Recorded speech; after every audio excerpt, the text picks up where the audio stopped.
Mr. Venus, Mr. Lombardo. Good thing we testified.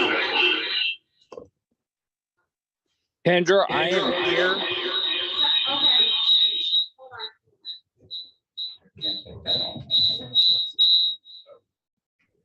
I don't think that's right. Like Star Trek.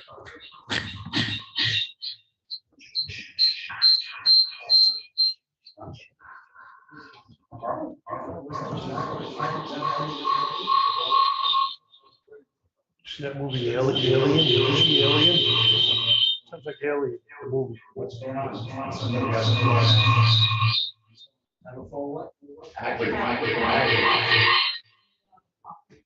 What is it?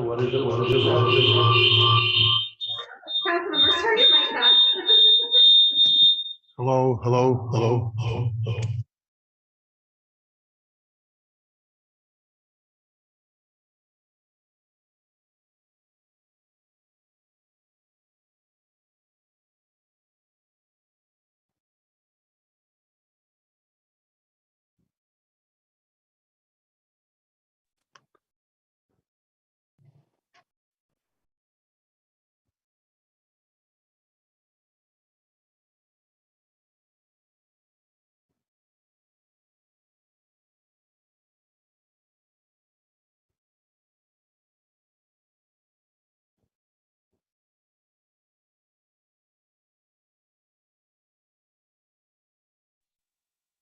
Guys, should I just call in? No, we can hear you guys. There's sound issues here. Which I think they're better. I can hear better now. Me too. Check. Oh, no, we were echoing and screeching pretty loudly. That's why it wasn't you guys at all. So we should have, I saw Mr. Urban come on, Carl, John, I heard both of you. Everybody, all the council members on the Zoom okay now? We are good to go. All right, and we can't hear ourselves, so I think we're good to start. It is 6:03. We'll call the meeting to order. If everybody could please stand for the Pledge of Allegiance in a moment of silence.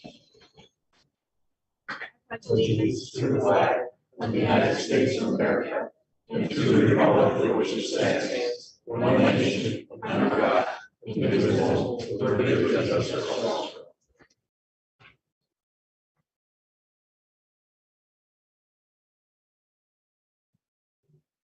Thank you. Roll call. Here. Mr.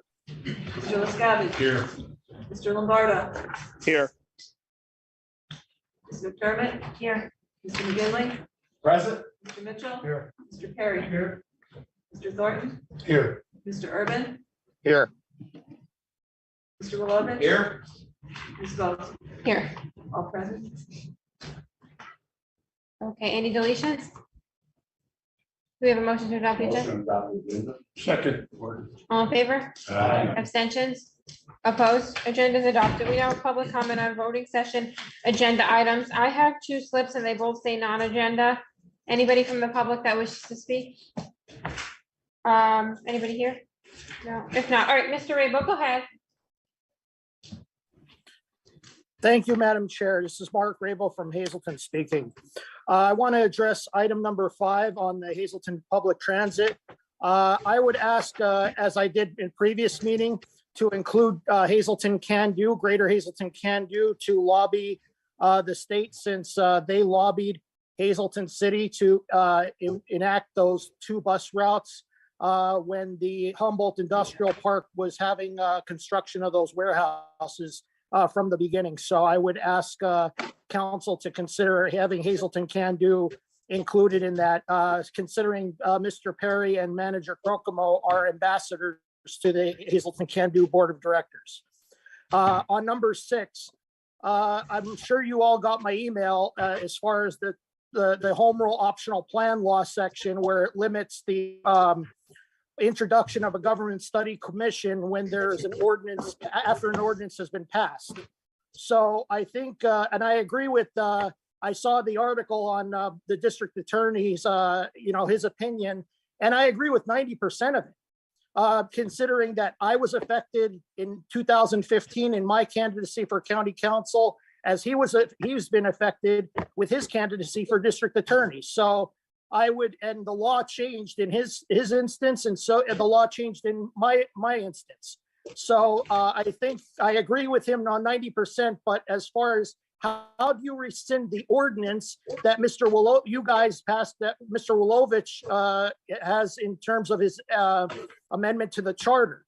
How do you rescind that and have it be in time to get it on the November ballot? That's the question in terms of because the district attorney opined on that, and I don't know. I don't see how council could do it in the time frame to get it on the November ballot, and the solicitors can opine on that one. So I think that I agree with that there needs to be a government study question. I've said it from the beginning, and I agree that charter needs to be fixed. There's structural deficiencies and conflicts, and I hope that there can be a way to resolve this and get it on the ballot. If not, then it would have to wait till next year. Thank you very much. Thank you, Mr. Rabo. Any other members of the public? Oh, Beth Hartman. Hi, Elizabeth Hartman, Hanover Township. Can you hear me? Yes. Just, I don't know what number it is. I'm sorry. I had a death in the family. It's been a crazy day. And the ballot question, I'm just hoping that we take our time and think about this and not trying to rush it through. I just feel like we're going backwards again. We talk about moving forward all the time. We voted on this in February. It seems like the other one got stuck in the rails, and now this one's going to get tried to push through. Like, I agree that I think something needs to get done. I just think it looks shady that we're trying to push it really fast. So transparency is what I'd like to see, and I just think it's going to be too quick. It was just brought up again. Now we're going to vote on it and try to get it done. So thank you for your time, and thank you for all that you do. Thank you, and I'm sorry for your loss. Any other members of the public? Okay.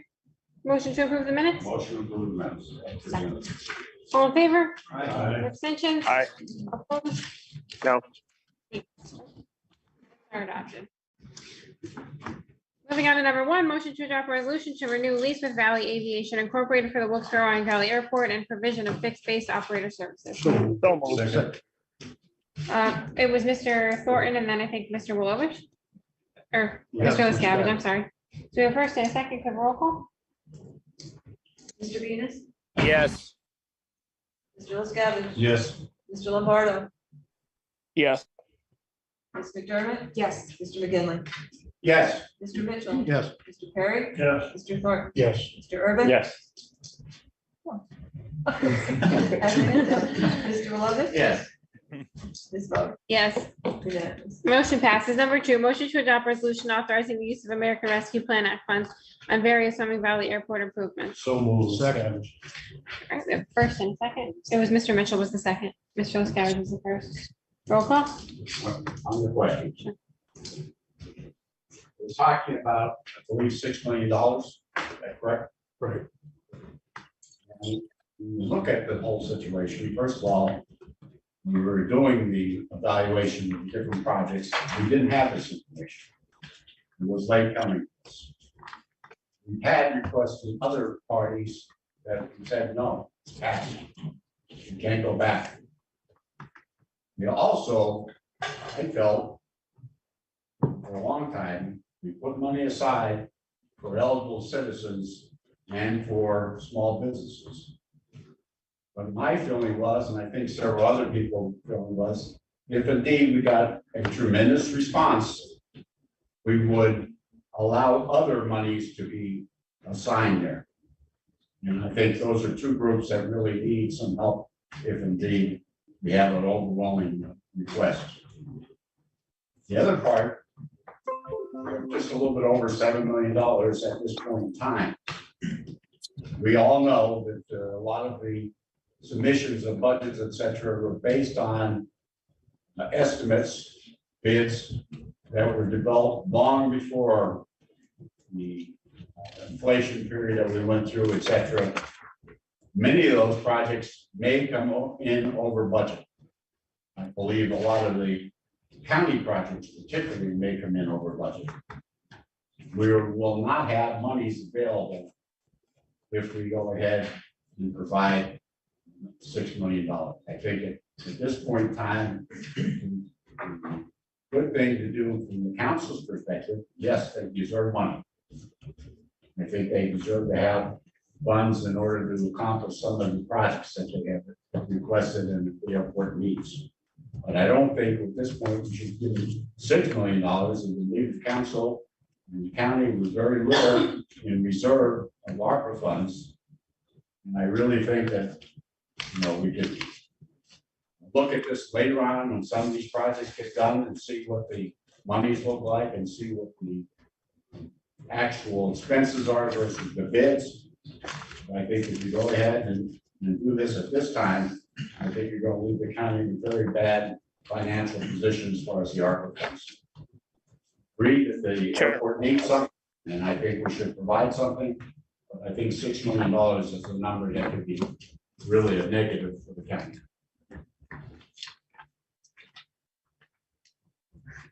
Mr. Thornton, go ahead. Yeah, I understand what you're saying, Mr. McGinley. I respectfully disagree.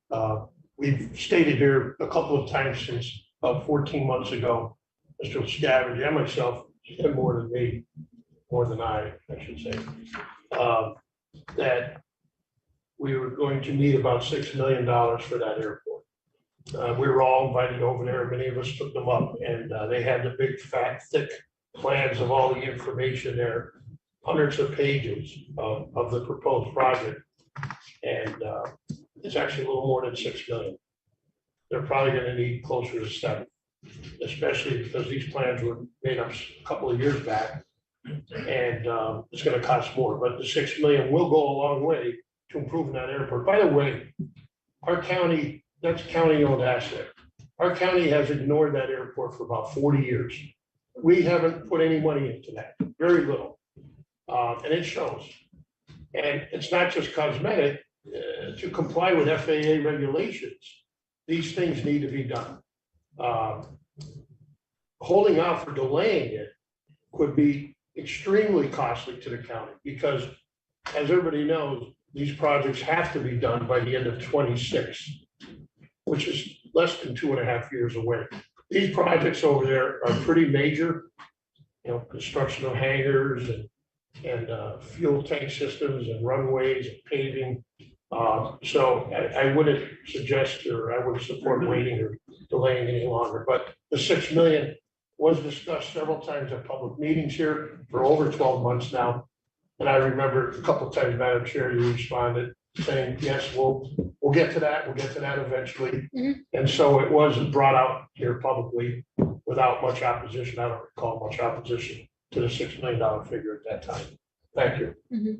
Ms. Scavenge? I think it's also important to know that the minimum flights for life flight to fuel over there was 150, and in the bad year was 300. They prefer to fuel at our airport for one reason. When they go into the major airport, they kind of have to give them advance notice. We all know that that's not possible because when they're called out, we just got to go. So I think it's important for two reasons. We've given money for fire trucks, townships, and I'm totally in favor of that. But here's something that saves lives. I think it's very important. The other major thing that I was unaware of is they have a flight school and they train pilots. Anybody that watches the news knows that there's a major shortage of airline pilots. And I think if I remember right, they were second next to, I'm thinking Purdue for some reason, not sure on that, but that's something to be proud of in this county. And if we can grow on that, imagine what we could do with that airport. But if we don't take the leap forward and we let it fall apart, as Brian said, we'll have nothing. It'll be rubble. We also have a liability laying there, and that's why we're trying to clean it up, because those hangars that currently are being used, people should hold their breath every time you open the door on one of those, because they lasted through the flood and they're rusted and the bottoms are deteriorated. And it's only a matter of time if you look at the size of those springs before, probably somebody's gonna get their head taken off. So the plan is for them to go later, take those down, lease the space and let people that are interested kind of hang around their own, but let them put it up. And then if they decide to move out, it becomes our property. That's the end goal. So we've already had meetings with the airport committee, the airport board. And I think I gotta tell you, we have a great board there. We have a lot of good people on that board, and it's really moving well in the right direction. And I'd like to see this go through to help it proceed to go in that direction. That's it. Mr. Oakmont, where do we stand on the ARPA fund current balance, what's left? On the general ARPA funds, we have $7,402,388.70.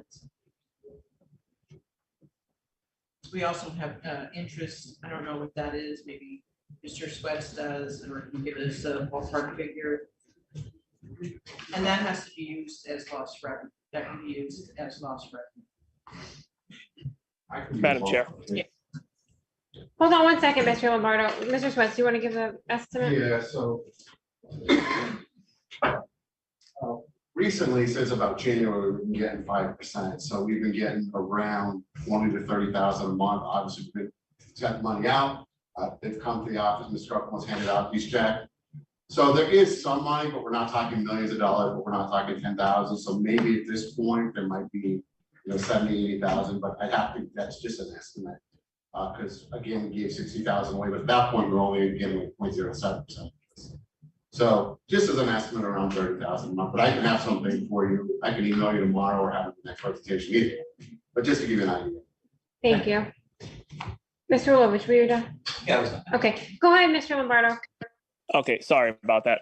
I just wanted to say I agree with a lot of what Mr. McGinley said. Actually, I understand that a lot of these projects have ballooned in their costs since the time that they have been proposed to us. But truthfully, that's on the people who created those projects, not us. We're the ones that are giving them the money. They're responsible. They should understand that to stick within their budgetary constraints. And if they can't, then, they're going to have to come back to us and figure that out. But I do agree with Mr. Liscavige. The airport is, a lot of people say it's the jewel of the Wyoming Valley, and it's a huge asset to us. We've really neglected it as county council over the last several years, so I support it. Any other comments? Go ahead. It's just recorded a little bit off by 2.5 years, 3.5 years. Be completed by the end of 26. And, like I said before, I believe the airport deserves money. Obviously, they have the projects that can be completed and would help that airport. But I think you have to consider the county's financial situation as you go forward. And if you go ahead and allot this kind of money for one particular entity in this case, it's going to leave the county in not a good situation financially. One thing that we've done for many years as council is try to make sure the finances matched up. I think in this particular case, we could have a problem. So as a result of that, I'm going to make an amendment that would go with $3 million.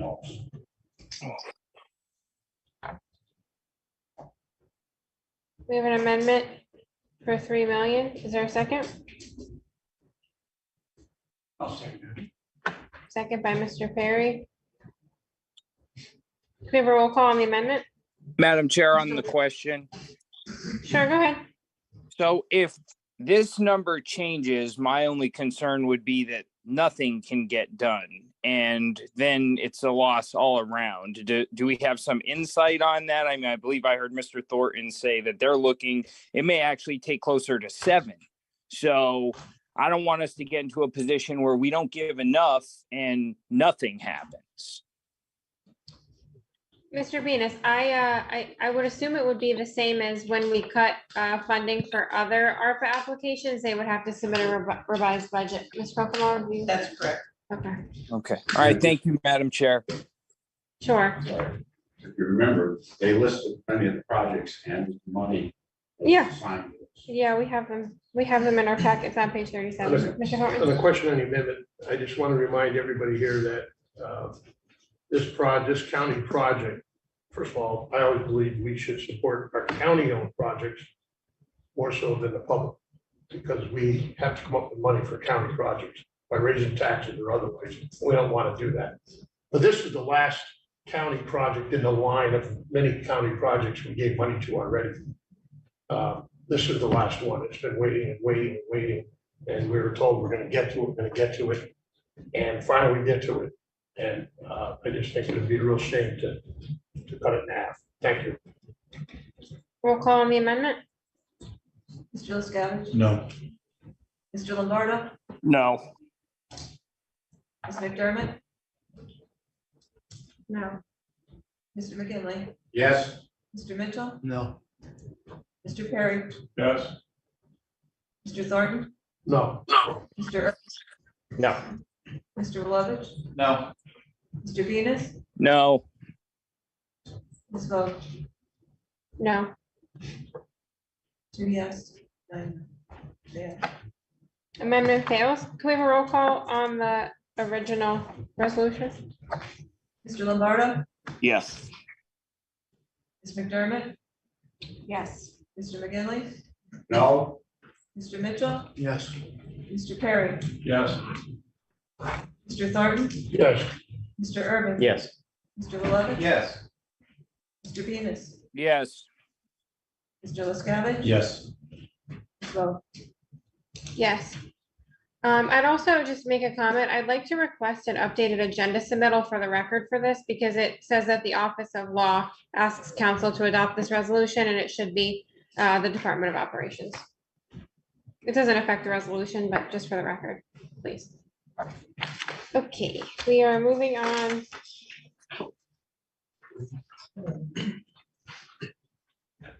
Motion to adopt resolution approving the settlement of pending litigation in the matter of Jeremy Sinawa versus Luzerne County.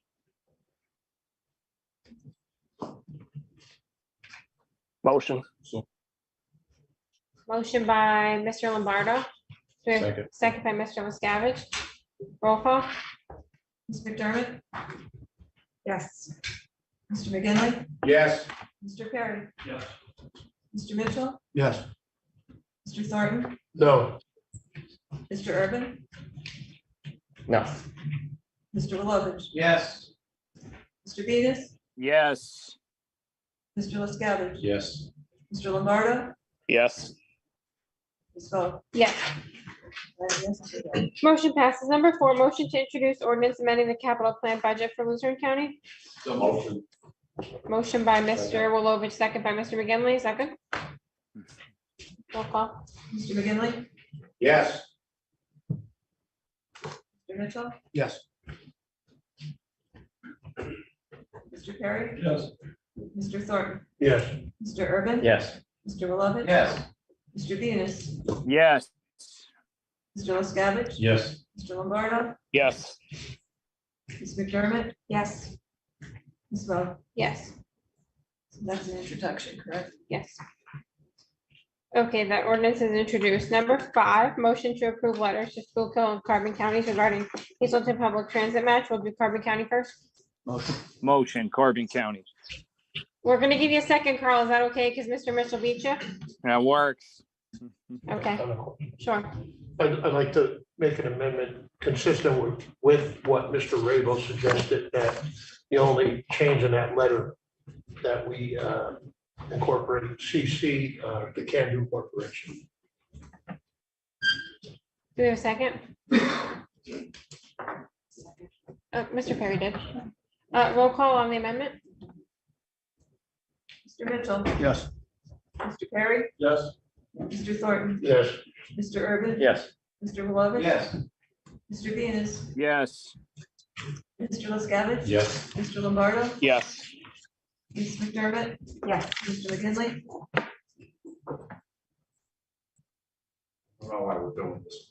They don't get involved in the funding at all. Okay, I'll vote yes. Ms. Vogt. Yes. Motion passes. Now on the letter with the amendment. Roll call. Mr. Perry, Yes. Thornton, Yes. Mr. Urban. Yes. Mr. Wilovich. Yes. Mr. Venus, Yes. Mr. LaScavitch. Yes. Mr. Lombardo, Yes. Ms. McDermott. Yes. Mr. McGinley, Yes. Mr. Mitchell. Yes. Ms. Vogt. Yes. None. Okay, motion passes. Schuylkill County? So moved. Second. Do you want to do a roll call, or do you want to add to that letter I want to too? make an amendment, if I can, please, Madam Chair. Yeah. The same amendment as previously to CC Candy Corporation. Sure. Second. Mr. Perry. Roll call on the amendment? Sorry, I was just looking at you like, are you gonna do it? That's okay. Mr. Thornton, Yes. Mr. Urban. Yes. Mr. Lovett. Yes. Mr. Venus, Yes. Mr. LaScavitch. Yes. Mr. Lombardo. Mr. Lombardo, Yes, sorry, yes. Ms. McDermott. Yes. Mr. McGinley, Yes. Mr. Mitchell. Yes. Mr. Perry. Yes. Ms. Vogt. Yes. Unanimous. Amendment passes, so now on the letter, roll call? Mr. Urban. Yes. Mr. Lovett. Yes. Mr. Venus, Yes. Mr. LaScavitch. Yes. Mr. Lombardo, Yes. Ms. McDermott. Yes. Mr. McGinley, Yes. Mr. Mitchell. Yes. Mr. Perry, Yes. Mr. Thornton. Yes. Ms. Radel. Ms. Vogt. That's okay, yes. Both letters pass, council. We'll make the amendment to the first page, but there's a signature page attached to every one. I'm gonna pass them around. There's 4 copies, 2 of each, if you guys could sign them. Thank you. Moving on to number 6, nominations and appointments for CCAP voting delegates. We'll have to do open nominations, closed nominations. We can nominate all at the same time, but then same thing for board appointments. We'll have to do all the resolutions separately. And there's 5 spots. We have a motion to open One up. question, how many terms? We need a How motion. long is the term? Is it running through next year or is it just for this year? Well, yeah, it So runs. maybe an issue. Can we just, we could discuss it, maybe just motion to open nominations, just so we have a first and a second. Motion, to open nominations? So moved. Do you second? Second? Okay. All in favor? I, Abstentions? Opposed? Nominations are open, so if you have any questions, you can ask them now. My question is, I mean, if we appoint somebody that will not be here next year, does that matter? Like 5 months. 4 months. You would just have to replace them. When the time comes. You guys want to make nominations? I'll nominate Carl Venus.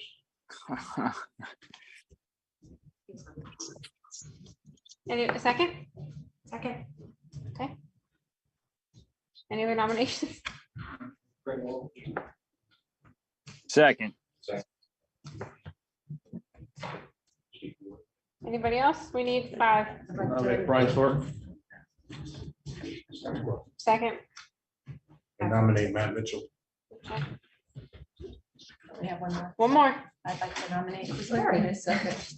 Oh, who seconded Mitchell? I did. Okay, Not really. Mitchell, and then who was the last one? Perry? Oh, this is the second for Mr. Perry? So, Second, okay. So we have Venus, Wilovich, Thornton, Mitchell, Perry. second. All in favor? Aye. Abstentions? Opposed? Nominations are closed. So we have 5 nominations in 5 places, so we'll just go, we can go into resolutions on, right? All right, do we have a motion for the resolution for Mr. Venus? Second. Roll call? Mr. Lovett. Yes. Mr. Venus, Yes. Mr. LaScavitch. Yes. Mr. Lombardo, Yes. Ms. McDermott. Yes. Mr. McGinley, yes. Mr. Mitchell. Yes. Mr. Perry, Yes. Mr. Thornton. Yes. Mr. Urban. Yes. Ms. Vogt. Yes. Unanimous. We have a motion for the resolution for Wilovich? So move. Second. Roll call? Mr. Venus, Yes. Mr. LaScavitch. Yes. Mr. Lombardo, Yes.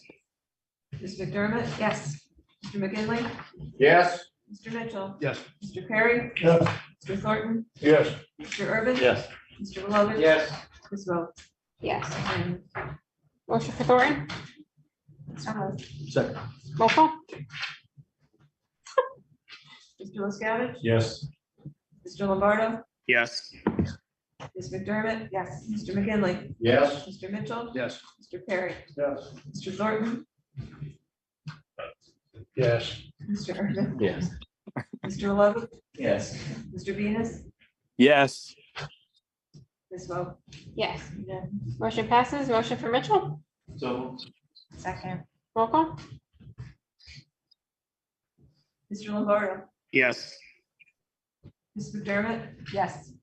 Mr. McGinley, Yes. Mr. Mitchell, Yes. Mr. Perry, Yes.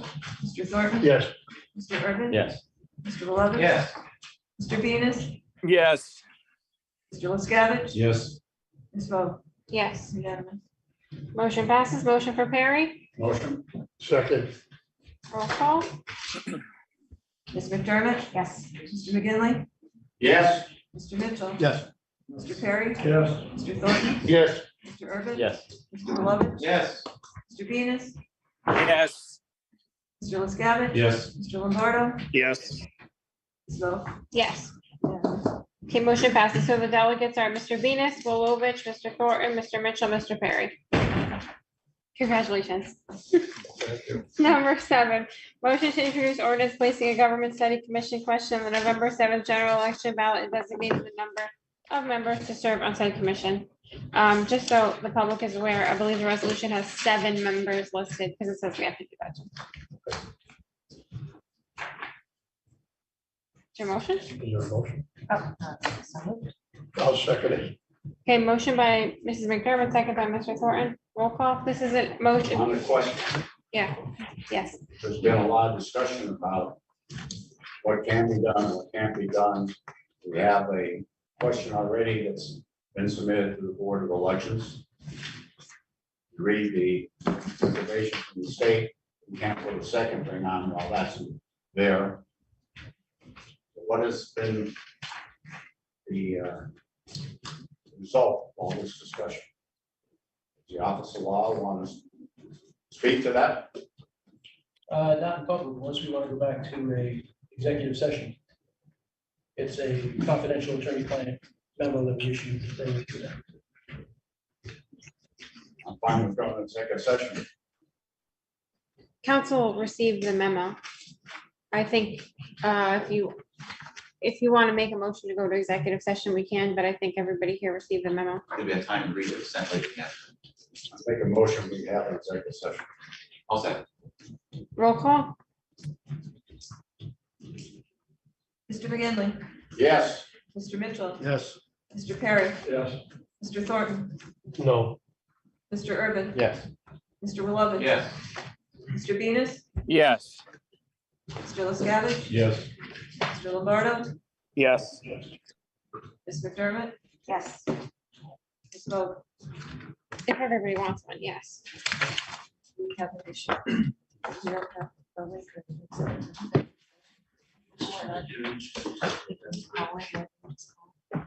Okay, instead of, just so IT can listen and council can listen briefly, let's leave this live. We'll call John and Carl. Can we call you both on your cell phone? Is that okay? Instead of creating a new link and doing this whole thing? That Sounds works good to me. perfect. Okay, cool. Council, turn your microphones off.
motion to reconvene? Motion. Second. All in favor? Aye. Abstentions? Opposed? All right, the meeting is resuming at 6:59. Attorney Skeen, will you announce the executive session, please? Yes, we just had an executive session to discuss a memo that was sent out late in the day today to discuss the various legal aspects of the Government Study Commission. And not all council had the opportunity to review it. So we needed to have a conversation about it so I can give them a summary of what was in the memo. Thank you.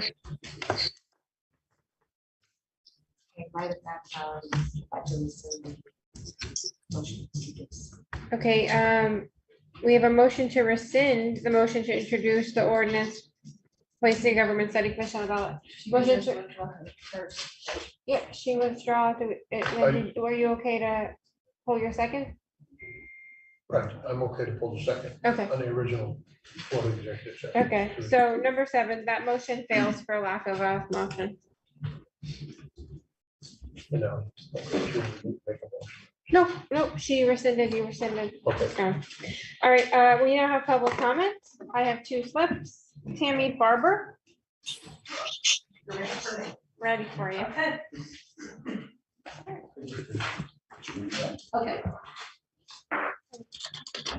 So this was the forum that I thought I might be able to bring attention to you all that I am entitled to a compensation during the time of my work that has been taken over a year to maybe get somebody to address this problem. So basically, the quick of it is, I worked for mental health and developmental services for almost 36 years. Last year, May 2022, I retired. Teamsters never negotiated the contract until August of 2022, when it was supposed to be done in January.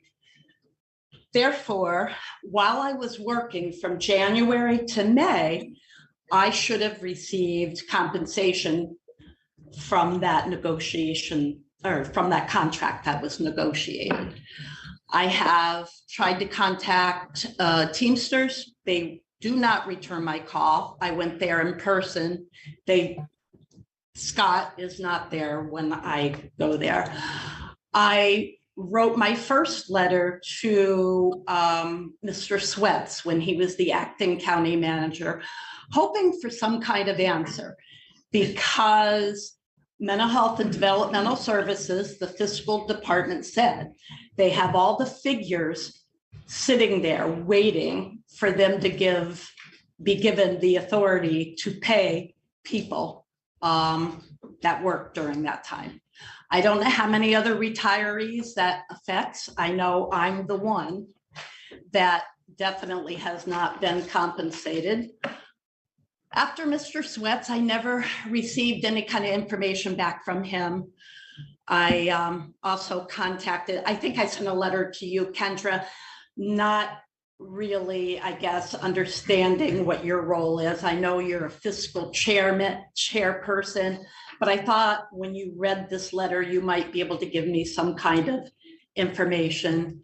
And then just recently, I sent an email to, I guess I'm saying her name right, Charles Nagy in HR.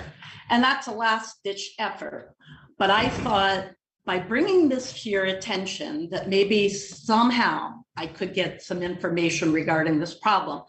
The last thing I want to say is that when I worked for the county, we were expected to call our consumers back within 24 hours and provide them the information they need. So as a past employee, I should at least get some kind of answers as to why I haven't been compensated. And I don't really see a legal issue here as to why I would not be compensated from January to May of 2022. Thank you. We'll ask the administration to look into it and get back to you. Council physically can't do anything. Just say, and speak on. Oh, yeah, I'm sorry. Sure. I should tell you that I'm hearing impaired and this is not the best. Okay, I didn't know. I apologize. So we physically can't do anything or answer your question right now, but now that it's been brought to our attention, we can make sure the administration looks into it and gets back to you with an answer. Okay, Okay? that's all I'm asking. Thank you. Thank you. Ms. Kokomo, can you, Manager Kokomo, Yes. can you just look into that for her? Yes, I spoke to her. Okay, good. Thank you. Mr. Fitzgerald?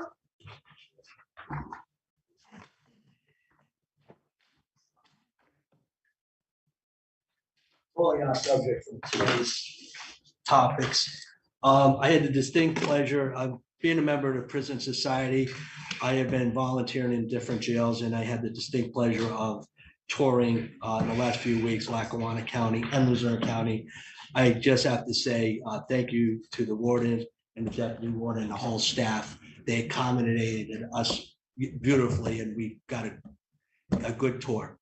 And being an ex-inmate, and I just want to let you know that there's a couple things that I think that need to be addressed with the prison. Number one, we need a new prison.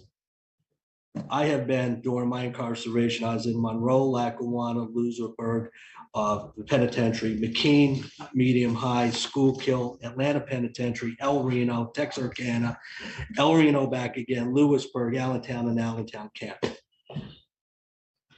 Out of every one of those facilities, we had no suicides that I remember. We didn't have people coming out, that are things. We got a problem in here. And I think it's because the facility is outdated.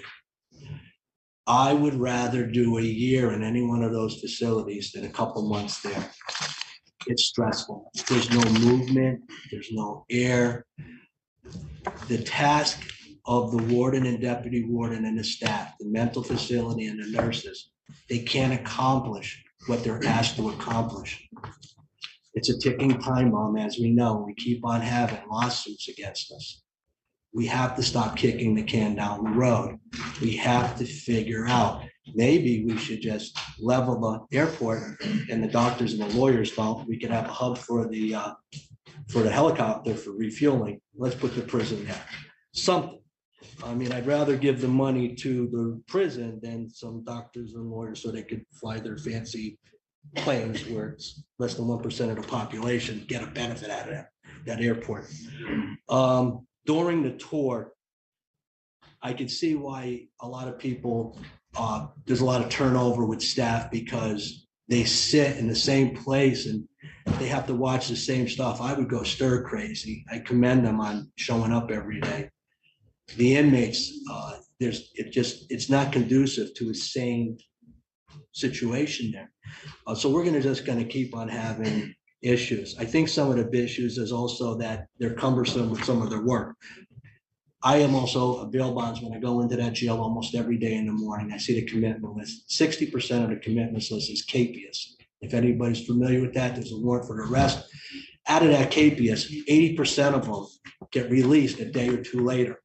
There's a solution for that. I'll wrap it up real quick. I appreciate that. We have 14 magistrates. We should have a night court. There's other counties that do that.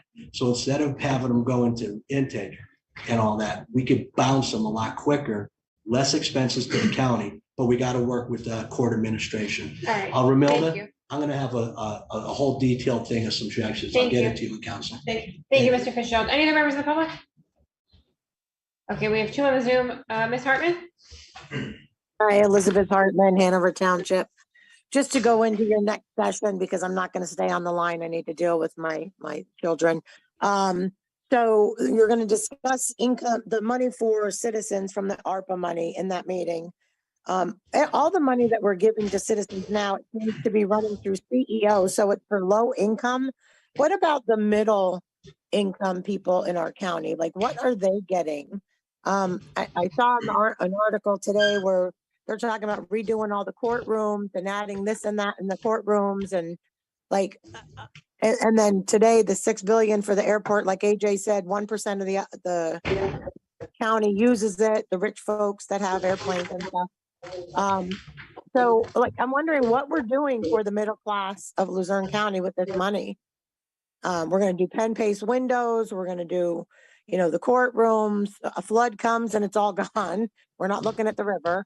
But like, I'm concerned about the middle class citizens of this county. Like, what are we giving them? If they're good citizens, they're not coming into the courtroom and seeing it, right? Because they're not in court. But anyway, have a great night, guys, and thank you for all you do. Thank you, Mr. Hartman. Mr. Rainbow? Madam Chair, thank you very much.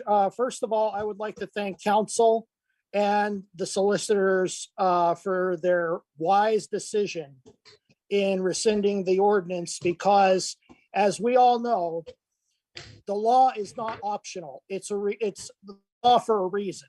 There are laws we don't like. There are laws that we like, but we have to follow the law. You take an oath. We all take, the ones who are in public service all take oaths to uphold the law. And the law is very clear on what we can't, or what the county can do when it comes to a government study question. And I'm glad to see that the county took the wise decision to do what they did. Moving on, I would like to ask Madam Chair, you or the manager, if because I'm sure you've heard that the state budget is going to be a little longer in impasse, because now there's one member of the House of Representatives that resigned. So now there's a stalemate. So I'm wondering once again, if Manager Crocomo has talked with Ms. Hill and also members of the state legislature that represent our delegation, in terms of if the impasse goes into, around budget season, will the state reimburse the county and pay the interest if the county has to borrow money, as we did in 2015? I'm hoping that maybe if you can ask Mr. Sweats, or even if the auditors would opine on that, if the county had to borrow money, if that would be, if that would affect our bond rating, or will we have to ask PFM and Mr. Scheer? Those are the questions I have, and I'll be listening in on the audit report. Thank you very much, Madam Chair. Thank you, Mr. Rainbow. Any other members of the public? Sure.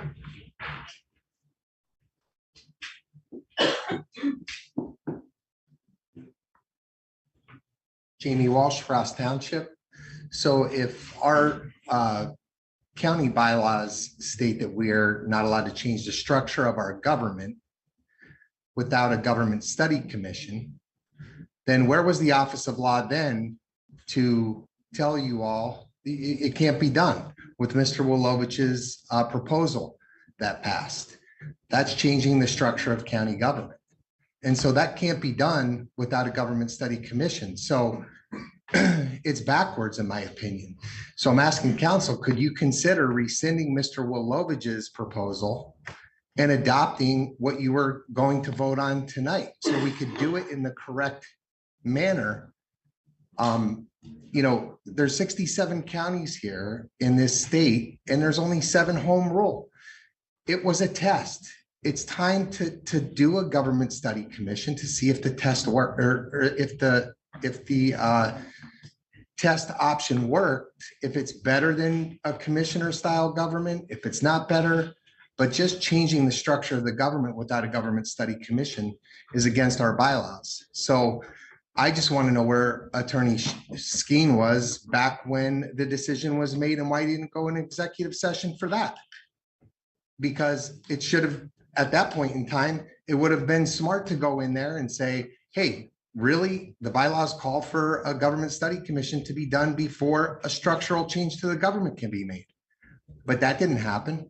And then tonight, you couldn't do it. We knew you couldn't do it, and put 2 questions on the same ballot. So can you rescind what Mr. Wolovich did? Mr. Skeen, can they do that? Thank you, Mr. Walsh. Is that the end of your comment? Yeah, I'm just asking, is that something that can be done? Can anybody answer me? I don't think we can talk about what we discussed in executive session. I'm not asking what you talked about back there. I'm asking, can you rescind Mr. Wolovich's proposal that was voted on for the government study, or for the ballot question, and put the Government Study Commission on. The timing, there's a timing issue. I don't know how much I can get into. I don't want to misspeak. But it's okay. Yeah, You I don't have, apologize. I Yeah. understand. You don't have to, but I don't think you should move forward with Mr. Wilovich's proposal. I think that should be brought back up and it should be removed and revoted on here. And if you can't get it in for this year to do the Government Study Commission, then maybe next year. But that's all. Thank you. Thank you. Sure, I'm not gonna detail anything Yeah. here. I'm just saying, my opinion, this is just my opinion. What Mr.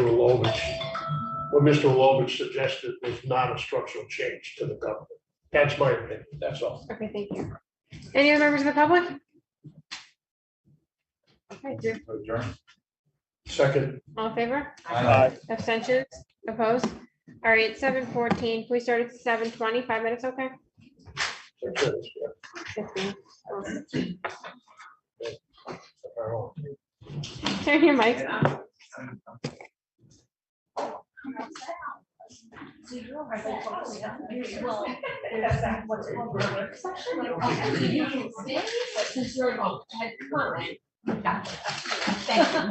It was nice meeting you too. Nice meeting you too. Take care.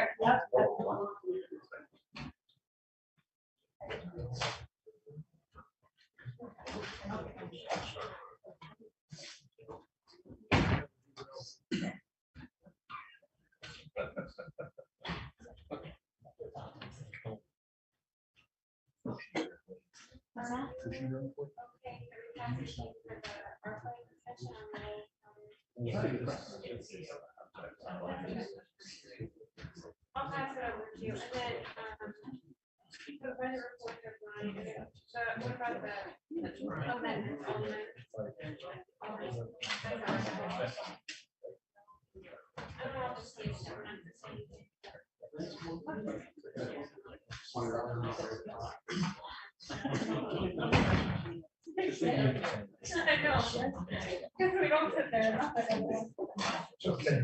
Yeah.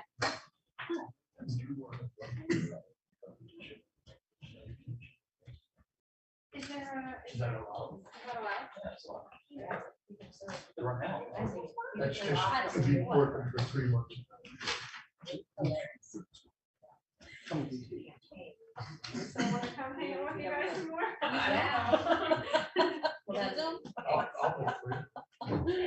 I hear you. I'll sign your petition. Yeah. Should we? I'll sign your petition. You only need 198. No, I want Baker Tilly first. Sorry. Well, isn't, I was gonna have Bonnie talk about the budget amendments. Or do they want the, unless they don't want, He can be number 2. Okay. okay. You want me to put the courts second? Okay. Yeah, so we'll do Baker Tilly, then the courts and the other ones. Okay. And then we could honestly do all the amendments, then the budget reports, then ARPA. Wonderful.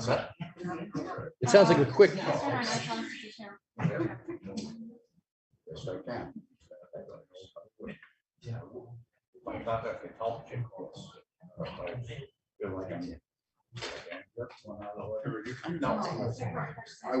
I don't know if this is on. It's on.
mics on?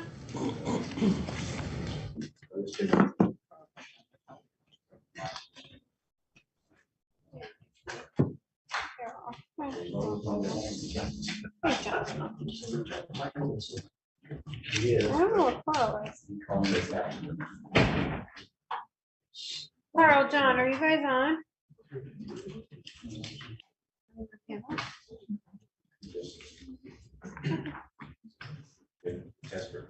All right, it's 7:22. We're gonna call the work session to order.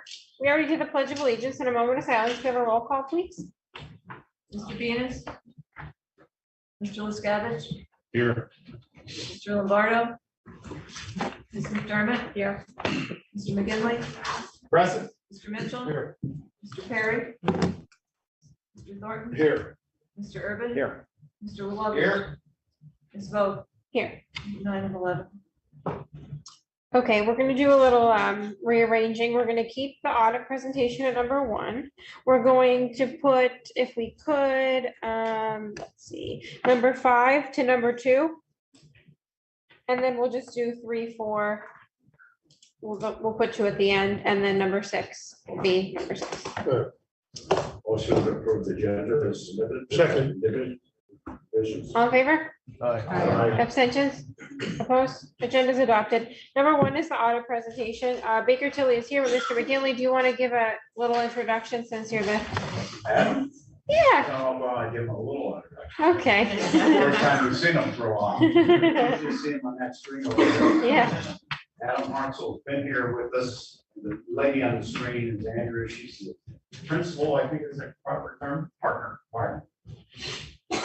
Baker Tilly had done our audit back several years back. The charter, every 4 years, you have to change your auditor. You can't have the same one continue. Baker Tilly was a successful bidder to this point in time. This is their 3rd year. This will be that they're finished with, and they're going to make the presentation soon. So they have 1 more year, which means the audit committee should be looking at an RFP, et cetera, after January. So that they have an auditor in place beginning July 1. I think they've done a great job. We've always had a very good relationship with them. They're easy to work with pretty much, as far as they're easy to get hold of. And I think that Adam particularly has been the manager, or whatever the proper word is, with our account for many years. He's done a nice job. But he has a lot of quality people that work with him. So he really, Baker Tilly's really done a nice job. Thank you. Mr. McGinley, Yes. question of the 4 years, Yeah. is the 4th year the end of 2023? They just finished the 2022 audit. Right. They will finish the 23 audit. And they'll have to have somebody who'll do the 24 audit. Not that. They cannot do it by the charter. I get it. So next July. Well, you want to have the RFP out probably. Right, but he'll be here next July giving a report. Yeah, he'll also be here next. Okay, all right. Well, you're gonna have to have an RFP out, so you have a firm. Okay. Who can, transition. From Baker Tilly. I wasn't aware of that. Thank you. Yeah. Take it away, Adam. Okay, well, good evening, everybody. So as Tim mentioned, joining us live from the West Coast is Andrea. So I'm going to actually let her say hi and kick us off here. Great. Thank you. Thank you for the kind words. And we do have worked well with council and management in getting this audit report to you in a timely fashion.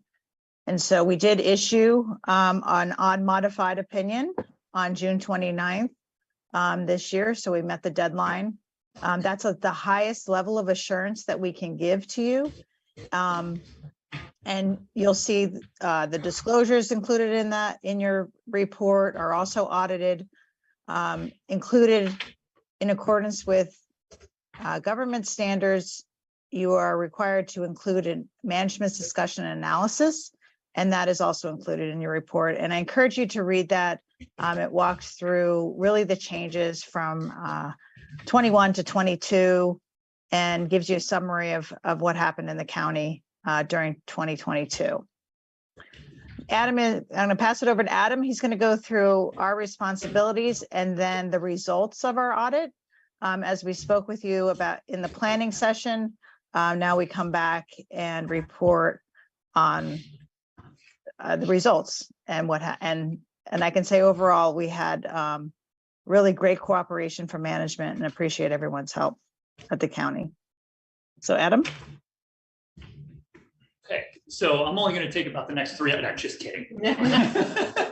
Your financial statements are, if you look at them, they're a 70+ page document. So everything that we talk about here tonight is really going to be executive summary in form. There's no way we can even, in the 20 minutes or so that I take here, really talk about everything that's in here. So we've really tried to pull out and say, what do we think, if we were in your shoes, what would we want to know? Knowing the report. And so that's really what we've tried to encapsulate in the presentation, the handout that you have in front of you. Certainly this is your time. So if there's questions you have, let us know so that we can answer those as we go. As my screen changes, there we go. All right, bear with me 1 second.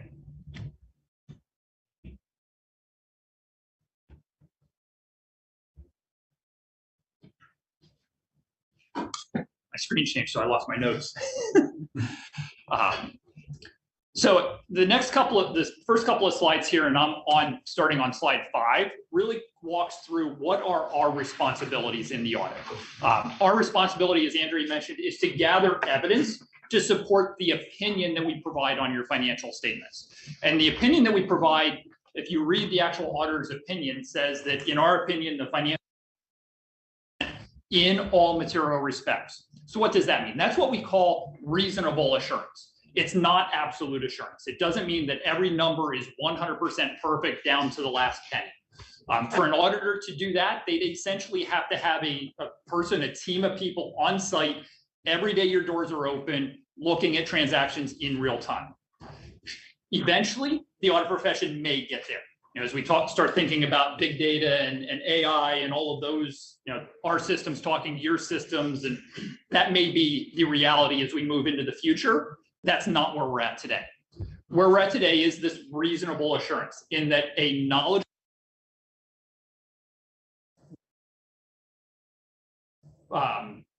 misled by the information that's in there. Okay, does that make sense?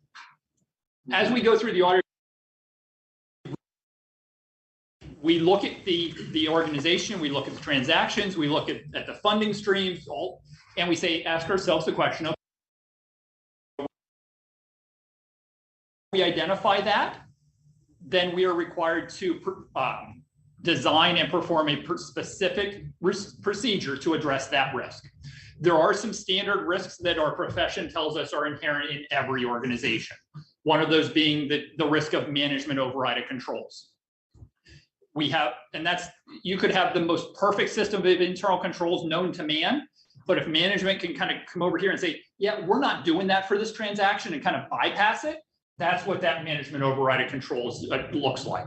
And as part of that, we have different levels of responses to that. Some of it is conversations with management. Some of it is looking at transactions and identifying where is there something unusual or out of the ordinary. Looking at transactions that are not predictable. There's a whole litany of things that we address that with to get to the point that we say there are no transactions that we became aware of that were material that bypassed your system of internal controls. As we slide over to slide 6, there's a laundry list of things here that we're talking about. So there's a number of points that we make. In addition to the audit report, there's also what we call an audit results document that you should have received that really goes through and outlines this in detail.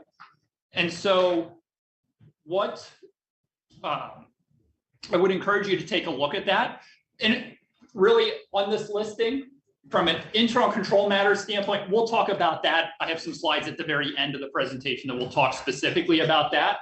With the rest of the list of things that are on the screen here, there's really nothing for us to talk about. There were no disagreements. There were no difficulties in performing the audit. There's nothing that impacted the form or the content of the auditor's opinion. So I'll say it's really negative assurance that there's detail in that audit results document, but nothing that that we feel we need to specifically call out and bring to your attention. This is, hey, we ran into this, this is what we did. In the course of doing our audit, management also has a role in this process. Yeah. Our job is to provide our opinion. Management's job is to design and implement and maintain the internal controls, that system of checks and balances in the organization.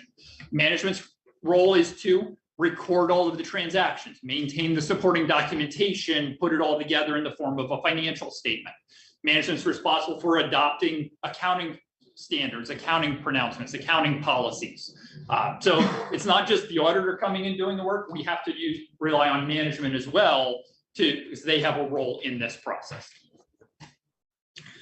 Okay, slide 8. So as we think about it, I just mentioned the accounting policies. From time to time, there are changes in accounting policies that are prescribed by the Governmental Accounting Standards Board, the GASB. They recently issued, or in the process of issuing, there's GASB statement number 102. For point of reference, I've been in the industry doing this for about 20 years.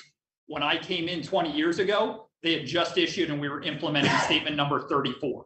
So over 20 years, they've issued almost 70 pronouncements. Some of them are innocuous, don't have a lot of impact. Some of them have big impacts. For your 2022 financial statements, the standard that really had an impact is this GASB statement number 87 dealing with lease accounting. And there's kind of two sides to leases. There's the leases that you think of where you're the lessee, you're renting space, you're renting a copier, you're renting vehicles from somebody else, and you're using them in your business. That's kind of the obligation side of things. There's also cases where you're the lessor. So you have land, you have facilities, you have 911 towers that you're leasing out to other entities to use in their business. And in those cases, then there's a receivable that relates to that. The underlying principle under this new accounting standard is that all leases constitute the financing of the right to use the underlying asset. So in layman's terms, what does that mean? Essentially, that means that if you were to go out, let's talk about a vehicle. If you were to go out and buy a vehicle and finance it through, say you financed it through the vehicle company, on your kind of financial statements, you would have this asset, the vehicle, and you'd have an obligation, the debt that goes with it. Now, take that transaction and say, well, wait a minute, now we're not purchasing it outright, but we're going to lease it. The substance is that you have use of that asset regardless of whether you lease it or you buy it, right? You're using the asset in your business. Prior to the standard, that same type of transaction was accounted for differently. If you bought it, you recorded the asset and the liability. If you leased it, you didn't record the asset, you didn't record the lease liability. It all kind of happened off your balance sheet. And so that's why this standard came into play to say, you shouldn't have one transaction, one type of transaction that gets two different accounting treatments. So under this, for those lessee arrangements, we're picking up a leased asset and an offsetting lease obligation. So from a number standpoint, what did that mean? So at January 1st, 2022, so it needed to be implemented at the beginning of your financial statements. We recorded this right of use capital asset of roughly $2 million, offset by the lease obligation of the same $2 million. So there's no impact on your bottom line. There's no impact on your net position number. It's really just kind of grossing up your balance sheet and saying you controlled the use of $2 million worth of assets that historically had not been treated as assets. From the lease receivable standpoint, where you owned land or you owned facilities that you were leasing out to others, and that got implemented, that's part of this. As of January 1st, 2022, we picked up, and the county picked up a $2.5 million receivable and a $2.5 million, what they call deferred inflow of resources. Again, all balance sheet, but that's the number, that's what the impact was at the implementation date, this January 1st, 2022 date. We'll look at a little bit at what the end of year numbers were, but that was the impact. It also expanded the note disclosures that go into your financial statements to provide additional context and clarity around what are those agreements and what all was going on, what were the specifics of them. Okay, I mentioned earlier that there's reasonable assurance in your financial statements, so it's not absolute assurance. One of the other pieces and the elements that comes into place here is there are estimates involved in your financial statements. While most of the numbers we can nail down and say, this is exactly what the number is. We can nail down with certainty, this is the amount of cash you have in the bank. There are some other numbers that we can't nail down because there's assumptions that go into that. There's a whole laundry list here on this page, capital assets being one of them. The estimate there is how long is that asset? Let's go back to the vehicle that we just talked about. How long is that vehicle going to be used? Well, it may, technically your debt may be 5 years, or your lease may be a 5-year lease. You may use that vehicle 3 years. You may use it 10 years. So it's an average, an estimate of historically what are the numbers that you're using there. And that's why we can't necessarily say, hey, this is exactly what that number is going to be. The lease asset, the lease receivable, the lease payable, there's assumptions in there related to most of the lease agreements don't have a defined interest rate in them. So we had to work with management and estimate what was an applicable interest rate when the lease originated. So there's some estimation involved there as well. At the end of the day, we evaluated the key core assumptions that underlie each of the estimates and determined that they were reasonable in relation to your financial statements. So there's a reasonable basis for those estimates and the underlying numbers that are there. Okay, throwing a lot of information at you really quickly. Any questions on any of that? Okay, now we get to the fun stuff. Now we get to start looking at numbers. So looking at slide 11. So as I mentioned, your financial statements are 70 some pages in length. We've pulled out some of the key aspects of these, really starting with your general fund budget versus actual report. So as we look at it and it kind of step way back and look at it at 60,000 foot level, your total revenues for the year ended December 31st, 2022, you budgeted about $139.4 million in your general fund. You brought in and recognized revenue about $139.5 million. So you brought in about $130,000 more than what you anticipated in your budget. Always a good thing to say you brought in more revenue than you anticipated. From an expenditure, so that's where it came from. An expenditure, where did it go? You budgeted at about $104.4 million. You expended $99.9 million. That's about $4.5 million less that you spent than what you budgeted. So that gives us, just looking at it at that summarized level, that gives us about a $4.6 million positive budgetary variance. Then we have these kind of what we call these other financing sources and uses. So that's things such as transfers to other funds, things that aren't really part of your core operations. You budgeted about $34.9 million for that. And your actual was about 36.8. So you're about $2 million, 1.9 million more in what you sent out than what you had budgeted. At the end of the day, when we boil it down and say, how'd the general fund do? You had about a $2.76 million surplus in your general fund. So yeah, you did well. You had a positive number in 2022. Now, let's look a little bit at the detail. That's very high level. Now let's drill into it a little bit. So as we look at the revenues, there's really not a whole lot to talk about on the revenue side, but you can see on slide 12, the breakout of here's the different categories of the revenue that you have. So you've got real estate taxes. There's about a $900,000 budgetary deficit there. A lot of that is timing and just the money that came in. I think a couple of your, like the delinquent real estate tax budget, you were a little bit aggressive with. So a little bit less came in than what you had anticipated. But again, on a $127.5 million real estate tax budget line, to be within $1 million plus or minus is pretty good. So, and like I said, this is the detail that gets to those summarized numbers that we talked about. That gets us to the point that we say, okay, there's about $131,000 positive budget variance for your revenues. As we go down then to the detail on the expenditures, again, gives you the breakout of what was there, and I'm over on slide 13 at this point. This is where, again, we show that $4.5 million positive surplus and that you spent less than you budgeted. So there's a couple of things here I'll point out. I think I lost a slide, but that's okay. On the administration line, the primary culprit for that $824,000 difference is really personnel.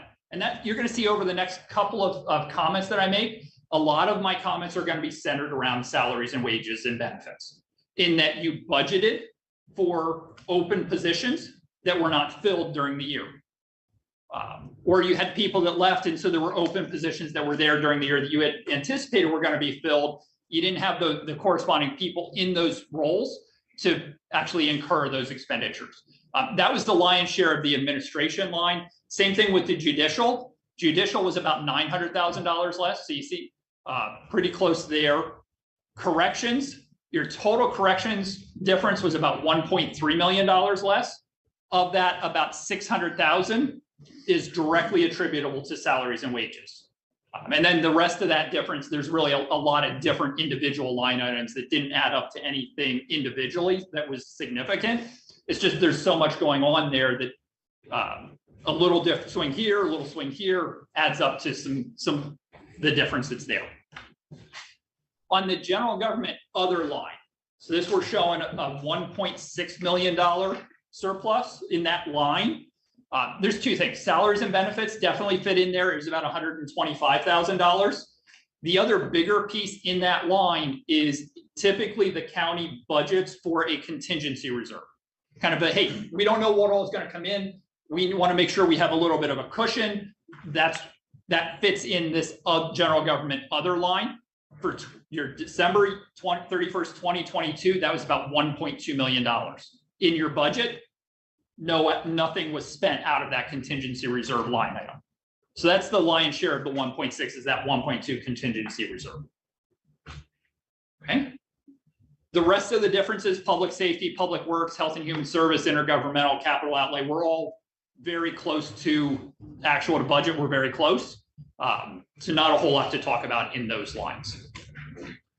Brings us to the next slide. Oh, yes, sir. Health and Human Services line. Yes. We budgeted nothing. Correct. And that was a huge difference because we actually had almost 200,000 expenditure. Correct. So what flows through there in your financial statements are some of the county agencies, I'll call them. So, and some of those agencies are on a June 30 year end. So think about area agency on aging, drug and alcohol, mental health developmental services programs. Because of the differing year ends, it creates a little bit of a scenario where the amounts that show up in your financial statements for those as of June 30 are slightly different than the numbers that the county has in the general fund for December 31st. That difference is what's showing in that health and human services, basically contributions that the county made after that June 30 date that weren't part of the numbers that rolled in through there. Okay, does that make sense? Yep. Okay, slide 18. You're right, it is 14. Yes, my slide numbers are wrong because I had a couple of extra in there to give me the details on a couple of the changes.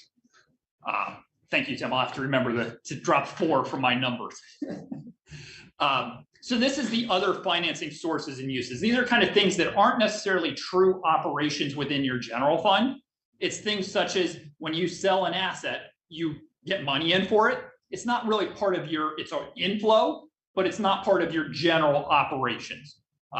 It's also things such as moving money from general fund to other funds or other funds into the general fund. The piece that I want to point out here is, and I have the kind of blue arrow on it, it's the transfers out capital projects fund. $2 million actually went out. So during 2022, you moved $2 million from the general fund to the capital projects fund. As I recollect, that $2 million was really a reflection on the 2021 audit was done, and it showed a surplus. You said, hey, we want to earmark part of our 21 surplus for future capital projects.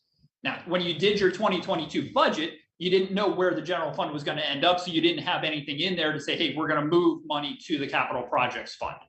That's what the difference is there for that $2 million is you moved some of your surplus. You didn't anticipate doing that when you put your budget together. And that's why that line is showing the $1.8 million deficit, because of the two that it's really taking it and saying, hey, we've got it in our left pocket here in the general fund. We want to put it over in our right pocket in the capital projects fund. It's still yours. It's just moving it from side to side. So again, when we tally it all up, shows about a $2.76 million positive surplus in the general fund for the year ended 2022.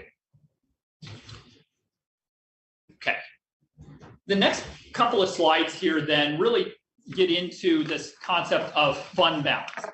And there's a number of different categories of fund balance. I'm kind of starting on the left-hand slide here, left-hand side of slide 16, the 5 categories. So we talk about non-spendable, restricted, committed, assigned, unassigned. As we start at the top and work down, the higher up that listing we are, the more restrictions, the more constraints there are on the use of those resources. So the non-spendable really means that it's something that is not cash or readily converted to cash, that you can go out and say, hey, we're going to pay our bills with this. So that may be, let's say there's some inventory. You have some supplies and inventory sitting in your storeroom. You can't go out and say, hey, vendor XYZ, we know we owe you some money. Here, take this carton of supplies as payment for it. So eventually it'll wash out, but it's not something you can pay your bills with. Restricted means that it's something that's external to the organization, saying here's some funding, but you can only use it for XYZ purpose. So that somebody outside of the organization saying this is where you can use the money. As we get down into the committed, assigned, unassigned, those are really more things that internally you're saying either it's unassigned, generally available for use, or committed meaning the county council saying we want to designate this funding. You take formal action in a voting session to put a restriction on the money. There's always a challenge as you look at an organization, whether it's an internal or external. So externally, you have regulators, you've got bond analysts, you have rating agencies, you've got lenders, you've got all kinds of people that are looking at your financial statement saying, how solid is the organization? And one of the things they look at is this concept of how robust is your fund balance? And kind of settling on what's that right amount can be a tricky process to say, here's where we want it to be. There's this Government Finance Officers Association, the GFOA. Their recommendation is that you should earmark 2 months of a typical operating budget, and that should be your kind of benchmark for where your fund balance should be. So if we use that 2 months concept and I looked out at your 2023 budget that you adopted, which looked like your general fund expenditures were about $161.8 million. If we look at the 2 months of that, that gets us to about almost $27 million as kind of that 2 month benchmark. So remember that 27 million, because I'm going to reference that here in a couple of minutes. So as you look at where the county has been just from a total fund balance standpoint, if we go back to 2018, your general fund balance was about $10.775 million. So you had a sizable fund balance. If we would have compared that to the 2 months, 2 months would have been here, you were here. As we've kind of looked then out over the next 5 years to where, so even to December 31st, 2022, your fund balance in the general fund had grown to about $27.2 million. So that, again, that's total, encompasses all 5 of those categories that I mentioned a minute ago. So definitely you've had improvement, and that's a good sign for regulators and analysts that are looking at your financial statements. They've got a healthy fund balance. they're solid, and improves that bond rating. What's bond rating do? Well, as you look to either refinance debt or potentially at some point down the road issue new debt, they're going to look at that and say, hey, we can rate your debt, we can give you a better bond rating, which takes your interest rate and reduces it. So you'll get better interest rates as you move forward. So now let's circle back for a second to that GFOA 2-month recommendation. Remember, $27 million. So as we look at it in the unassigned, which is that piece that's generally available, for 2022, your unassigned was about $21.5 million, which had grown, so compare that to 2018, had grown from $5.8 million. So, again, good things to keep in mind. Again, the other piece that fund balance goes into play with is it's a mechanism to provide a source of money, a source of cash to weather through a rainy day. So what could a rainy day be? Well, what's happening with the state budget right now? State doesn't have a budget. Don't know how long that's going to go. Depending on how long that carries over, this gives you some of the ability to weather that storm and say, hey, we may not be getting all of our state money, but we don't have to panic. We don't have to go out and borrow money right away because you have cash here internally that you can use to kind of smooth that over and give you time to react and really see what happens with the state budget.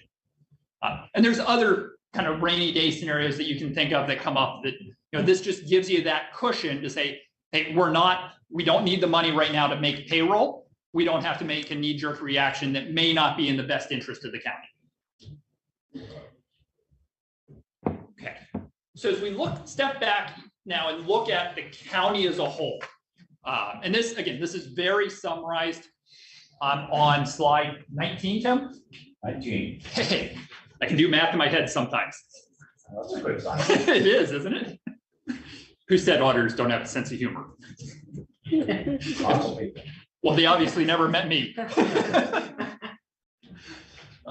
So what we're showing here on slide 19 really is a super condensed county as a whole, long-term perspective of your finances.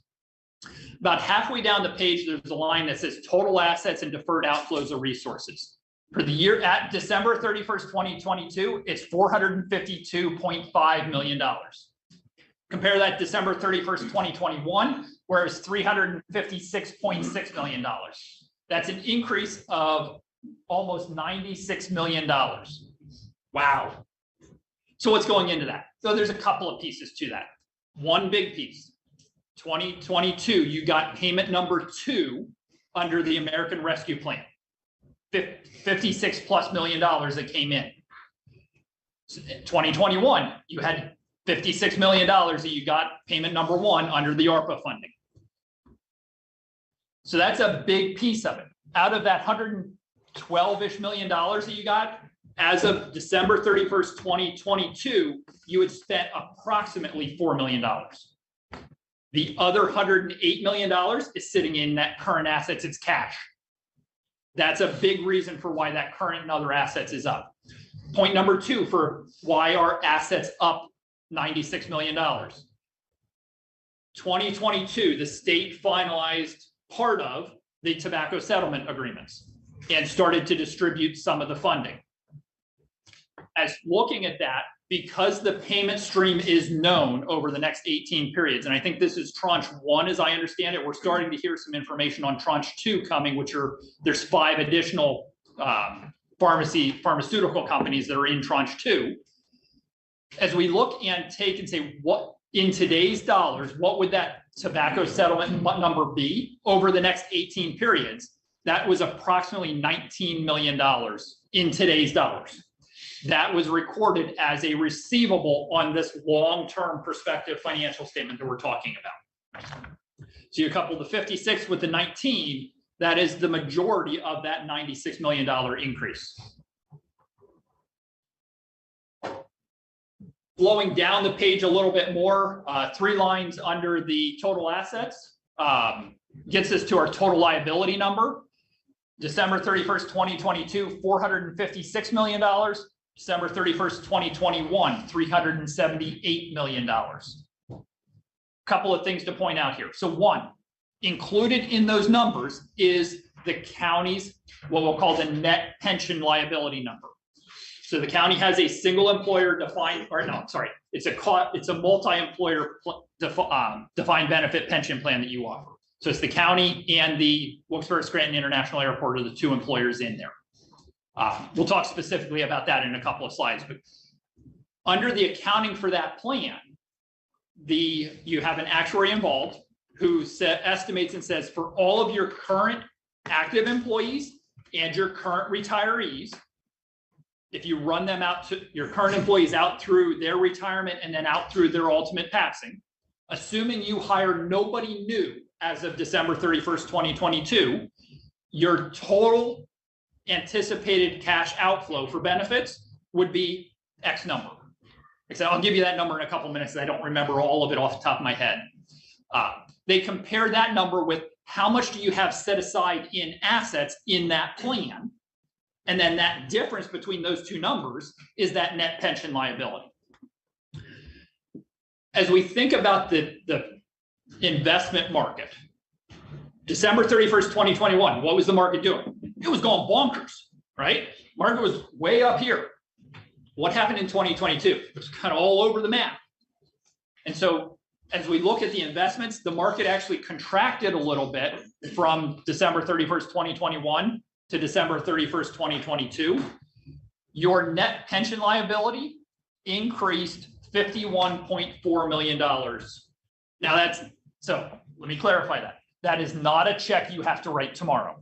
That is a long-term estimated liability based on a number of different assumptions, one of which is what's the investment market going to do. So that's one piece of what's in that liability number. The other piece, so that's going up. The other piece is you continue to make debt service payments. You reduced your principal out component of your debt by $19.2 million in 2022.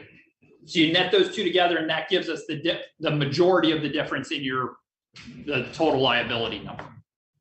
And then remember, couple that with the additional ARPA money that you didn't spend. So put it all together, which is from a net position kind of equity standpoint, what it means is at December 31st, 2021, your net position, that equity was a deficit $48.9 million. December 31st, 2022, it's still a deficit, but it's only $12.4 million. So the equity in the county increased $36.5 million during 2022, primarily because of a lot of the transactions that I just talked through.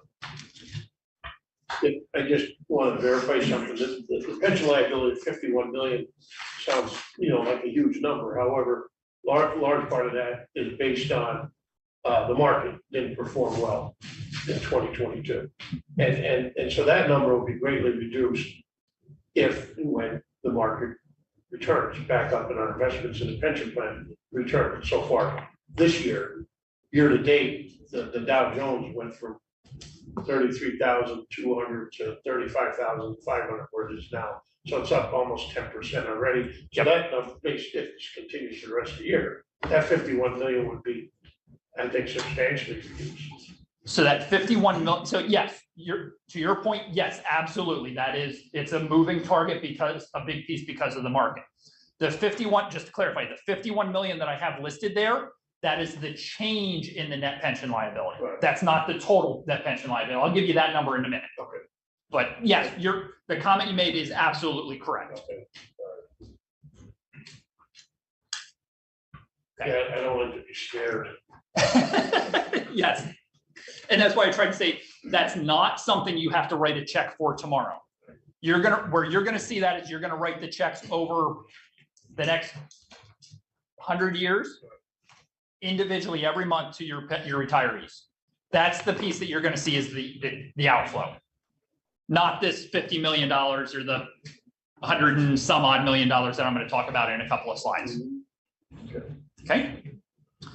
I mentioned the debt. Your long-term debt decreased about $19 million. The next slide, I'm on slide 20. So looking out over the next, individually for the next 5 years, so 23, 4, 5, 6, 7, the county will pay total debt service of approximately $27.4-ish million each year. A piece of that is interest, a component of that is principal. It's broken out on the slide there for you for that. And then over the next, the 4 years, 5 years beyond that, you'll pay about $59.4 million. That's the aggregate for that 2028 through 2031 period. And then assuming you do nothing with the debt you have outstanding as of right now, 2031, you write the last check and your debt is gone. Assuming you do nothing with it and you just let it mature out and you don't issue anything else.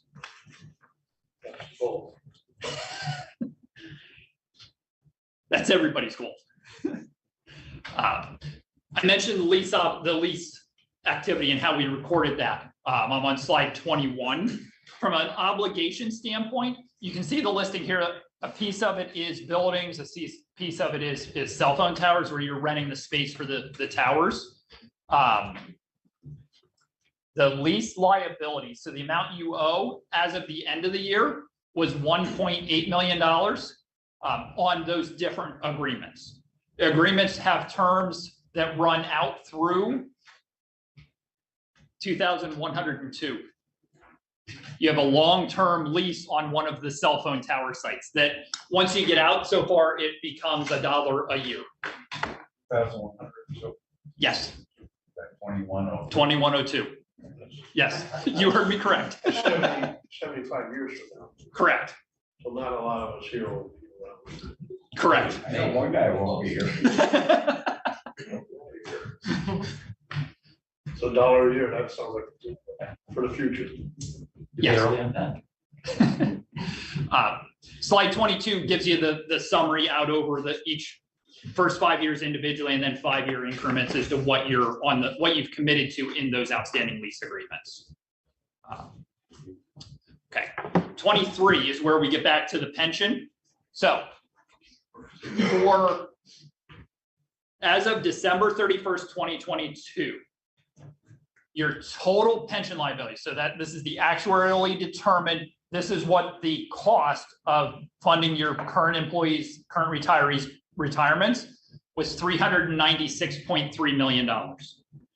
The county had set aside $273.1 million.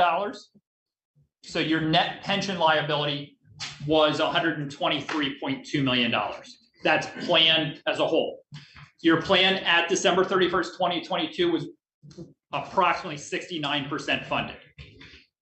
I looked it up because I wanted to have this number. So when I look back at December 31st, 2021, the plan was 83% funded. Two factors that go into this. The total pension liability, that top $396 million, there was a change. The actuary updated the mortality assumptions during 2022 that had an impact on that total liability number. So that number grew. The assets you had set aside in the plan shrunk primarily because of the investment market. So you've got numbers that are moving in opposite directions, creating that increase in the liability. As I mentioned, there's more than just the county in that plan. It's the county and the airport. The county share was 98.45%. That's your share of based on the contribution, based on the participation. Of that 123 million, your liability is 115.8. That's what is recorded in your financial statements. So if you remember the 51.4 that I was talking about earlier, take 51.4 off the 115. That's where you're at December 31st, 2021. Again, that is a huge estimate based on best known factors at the time of the actuarial valuation. In addition to pension, you also provide what I'll call other post-employment benefits. So that's things that you provide to retirees other than a pension plan. It could be in most cases, it's medical insurance. You are not funding those benefits currently. There's again, actuary involved. Your liability at December 31st, 2022 was $12.2 million. That increased about $2.4 million from December 31st, 2021. I'm on slide 24. And we, on the bottom right-hand corner of that slide, we give you here's the changes that went into to get from the 9.7 million to the $12.2 million. Yeah, like the pension, this is not something you're going to write a check for tomorrow. You're writing the check every month as the retirees are taking advantage of that benefit. Okay, throwing a lot of numbers at you. And fortunately, I don't see any glazed over looks, so I must have kept it somewhat interesting. Any questions on the numbers? And I think the key takeaway with the numbers is the county had a good year. Your financial position improved. You're stable. I would expect that rating agencies are going to look favorably on your financial statements today as compared with even 5 years ago. There's a lot of, I know there's a lot of hard work that went into that. And I guess the overall underlying message with that is don't stop. You've got a good solid foundation of where you're at. Now the trick becomes, how do we maintain that stable base?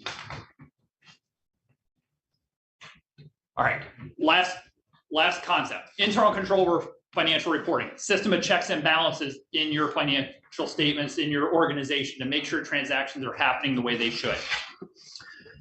From our audit standpoint, we're required to understand your system of internal controls, to design the nature, timing, and extent of audit procedures that we perform. We do not give an opinion on the design or effectiveness of your internal control system. As we understand that system of internal controls, if we see issues, if we see controls that aren't designed appropriately, controls that aren't in place, controls that aren't operating, we are required to bring those to your attention. We do that through the form of this internal control matter. There are essentially 3 levels of severity from an internal control matter standpoint. I'm going to start at the top. The most severe is what we identify as a material weakness. That means that in our opinion, there's the potential that there could be a material misstatement in your financial statements. Material being a big number. One level below that is what we call a significant deficiency. Significant deficiency is something that in our opinion would not rise to a material misstatement, but it's something that we feel is important enough that this body knows about. So that's what we call, that's how we define a significant deficiency. The bottom piece of it is just a regular control deficiency. Significant deficiencies and material weaknesses, we are required to communicate those with management and this body. Slide 27. There are 3 internal control matters that we identified as we went through our audit. All 3 of these are repeats from 2021. First one is segregate, and all 3 of them are what we identify as a material weakness. Now, remember, I said potentially could lead to a material misstatement. They don't necessarily lead to, and it doesn't mean there's material misstatements. It means there's a potential it could relate to that. So what are the 3 that we have in here? We have segregation of duties. It means there's not enough people and not enough delineation of tasks, primarily related to processing of manual journal entries. Second item that we have here, account reconciliation audit adjustments. There were certain aspects of the audit that when we came in, accounts weren't reconciled, or there were just audit adjustments that we identified in the course of performing our audit.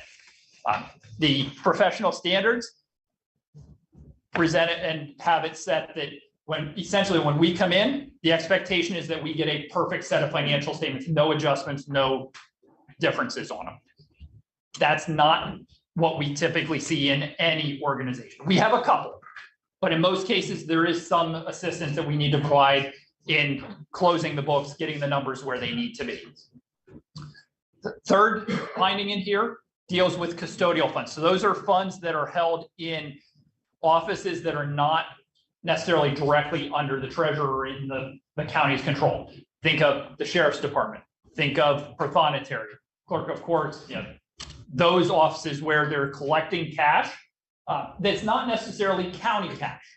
They're typically holding it on behalf of other organizations or other bodies. Treasurer's office is a good one. I can give a specific example. Dog licenses. You come in and pay your dog license. The county is accepting and providing the dog license. You may get a commission off of that money, but that money goes directly to the Commonwealth. You're serving as an intermediary between the dog owner and the Commonwealth. That's the type of stuff we're talking about with these custodial funds.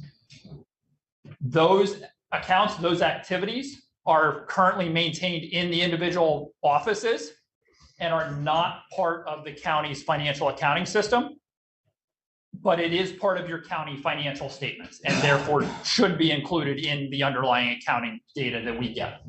So there's some stuff that's kind of decentralized outside of the county's core accounting system. The first two, segregation duties, account reconciliations, audit adjustments, really comes down to the county, like a lot of organizations over the last year to 18 months, has had a lot of turnover. And with those moving parts, as auditors, we're seeing a lot more of these types of findings because of those moving parts. And it's not always easy to get somebody in right away to replace them. There's usually a gap there and people are kind of scrambling to try to cover job responsibilities. So for what it's worth, we're seeing it more and more in organizations because of the labor market that's out there right now. Okay. The last two slides, there's some audit committee resources. Certainly would encourage you to take a look at the information that we have on our website. A lot of good information there related to ARPA, opioid, all kinds of different resources for you. And then the last slide is the engagement team.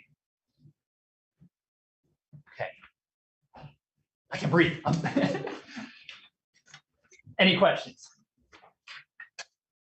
I have a comment. Okay. Go ahead.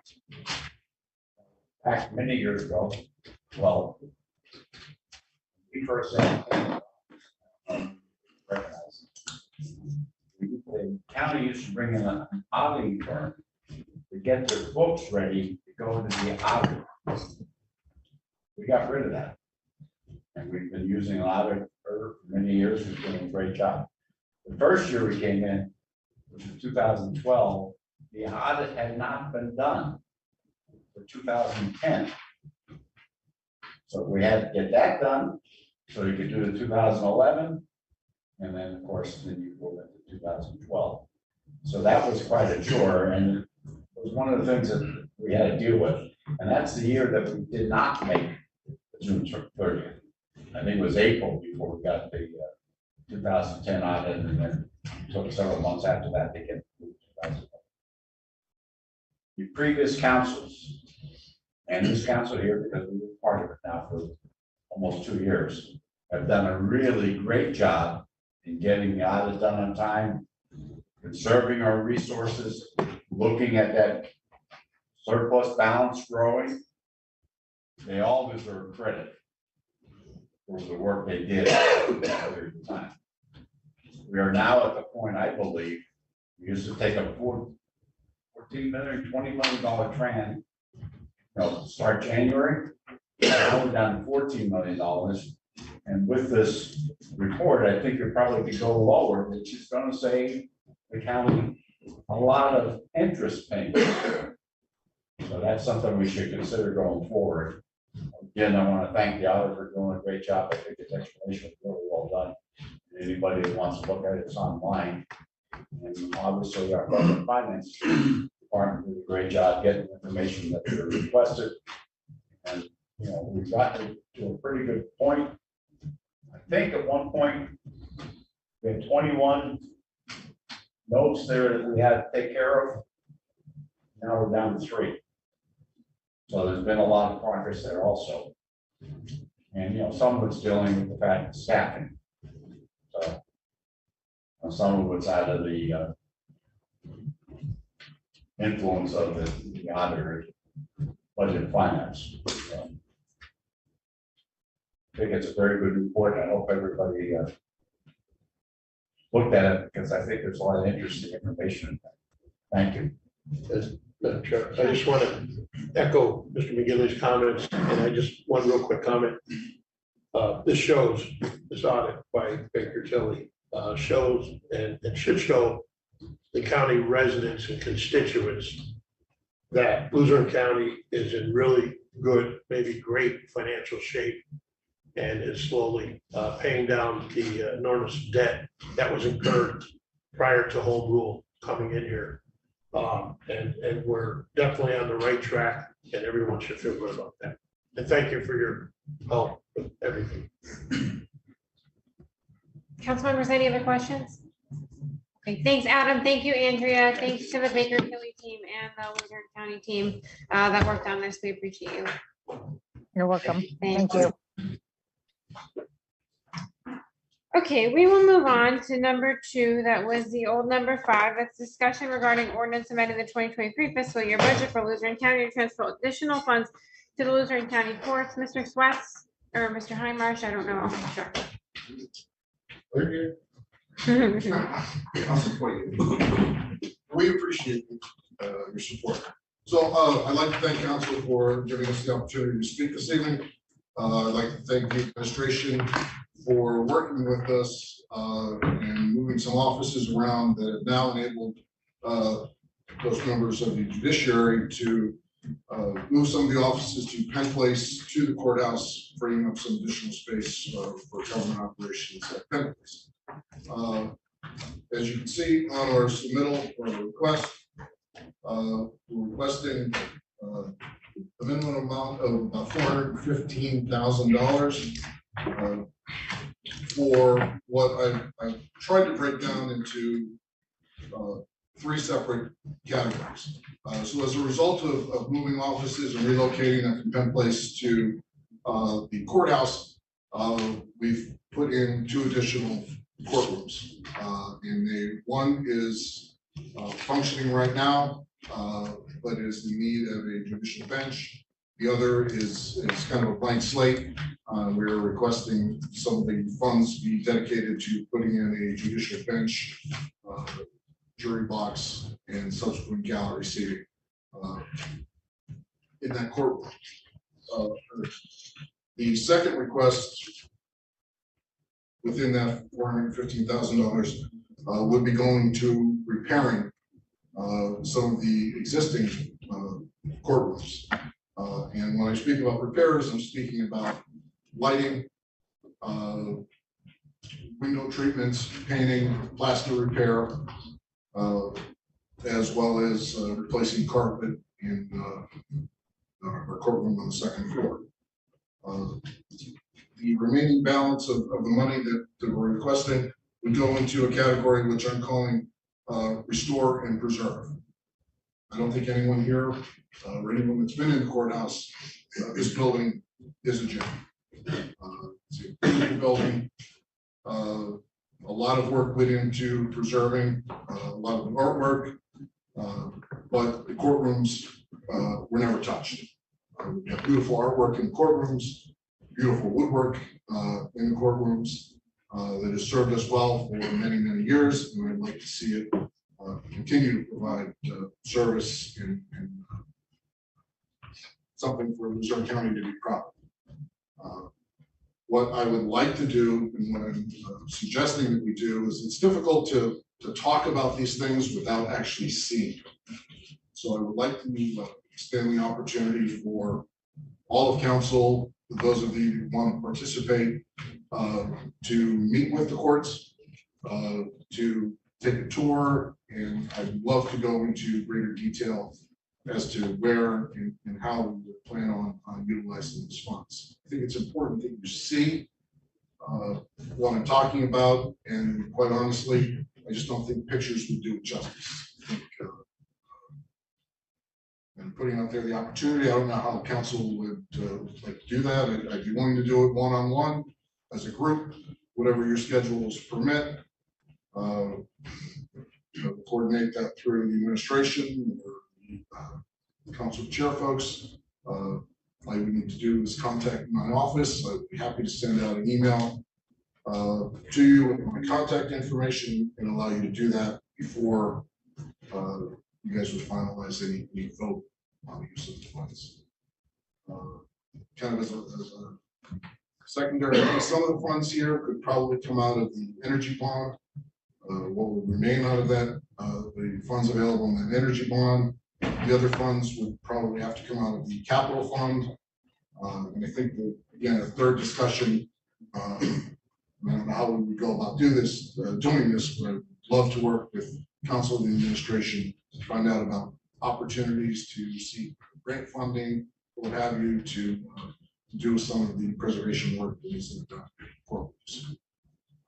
So quite simply, the funds will be done, broken down into new courtrooms, repairs to existing courtrooms, and some restoration work and preservation work into the courtrooms as well. I'd be happy to try to address any comments or suggestions you might have. Yes, Councilman. Mr. Highmarsh, just wondering who arrived at that estimate of 415,000. How is that number? Some of the estimates are based on estimates that we worked with the engineer's office and the A&E group. So there have been some requests for proposals out there. We've secured proposals for some of the work, specifically the benches, flooring, painting, and plaster. Okay, thanks. Mr. Urban? I happened to be here this morning for. Yeah, I ran into this. And I was up in Judge Perantoni's chambers upstairs in the courtroom and noticed that the sound system in their microphone, especially on the witness stand, was terrible. Lighting in there, I think we're saving electricity just by having bulbs burnt out. So. And that's some of the items. Right, are they, is that part of? That is part of this. This So, 415? lighting upgrades in the 4 courtrooms on the 3rd floor, as well as the, we refer to as courtroom 7 on the 2nd floor courtroom. That would be into that. Right. If you also noticed in courtroom 7, the carpet is in need of repair. There's a lot of rolls that could possibly represent some trip hazard. So I would look into possible. Any other council members? Mr. McDermott? I was just gonna say, if you could send an email to the council to give a couple of dates, because will this be voted on by the next meeting? Yeah, so typically it moves straight from the work session, to the voting in 2 weeks. So if you could send availability, that's what I was going to say. Council members love a field trip, so we'll My go. staff, my deputy is available, but we welcome the opportunity to. Mr. Heinrich, if you can, would one of the dates potentially be maybe and could you do like an evening before a council meeting? This way we're already here. Absolutely. Just one of the options. This way I So know like a that might. Monday before your council meeting on Tuesday, is that? Yeah, no, or even like a Tuesday evening, Oh, 5 o'clock. Oh, absolutely. Yeah, that's not. if that works for you. Yeah, Absolutely. sure. And Mr. McGinley?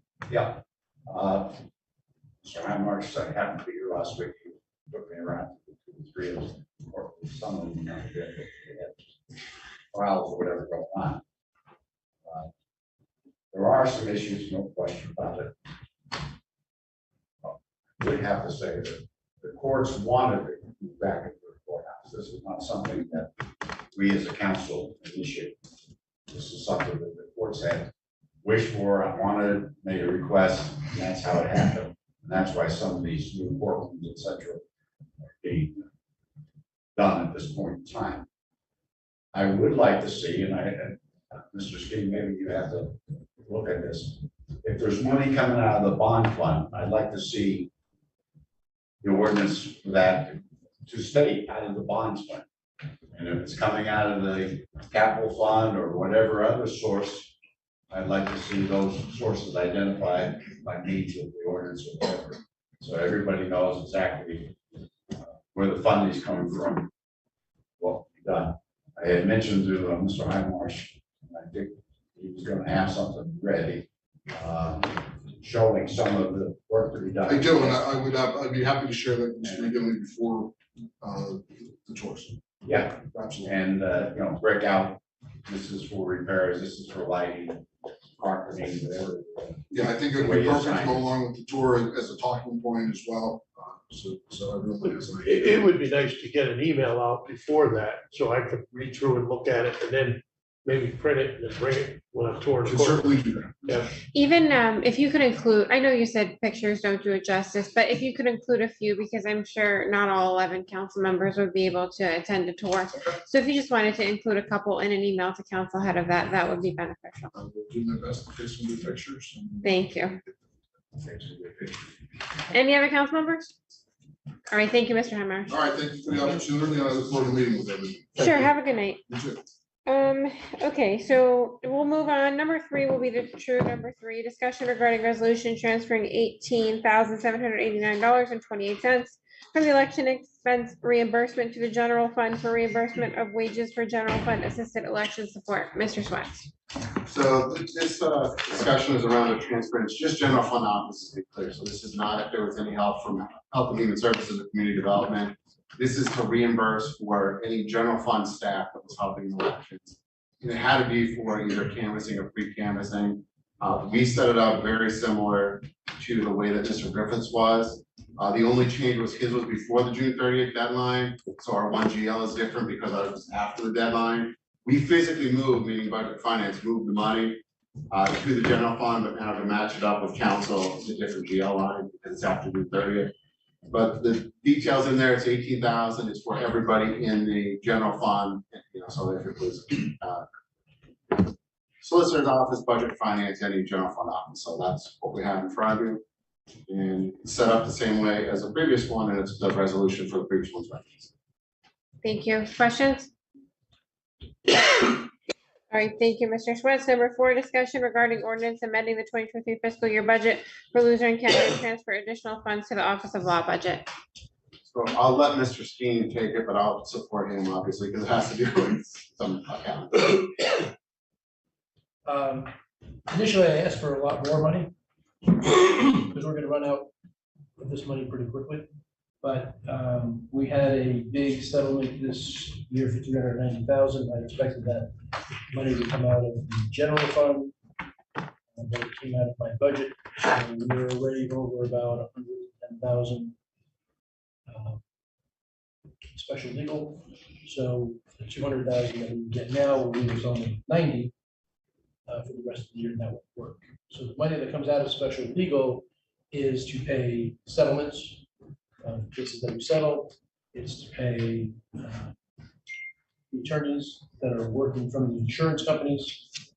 So we have an obligation to pay bigger cases, deductible of $250,000, everything for each case that we have.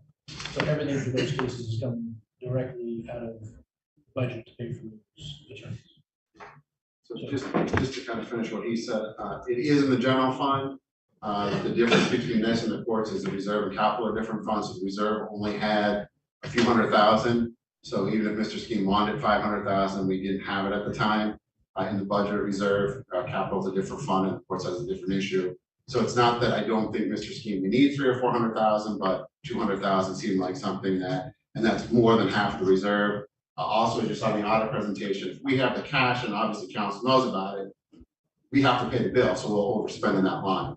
So the intent is to do 200,000 because that's what was in there. And we can always come back later if we need to, versus asking for 400,000, which would completely wipe out the reserve. So that was why when I work with the Office of Law, we recommend that number.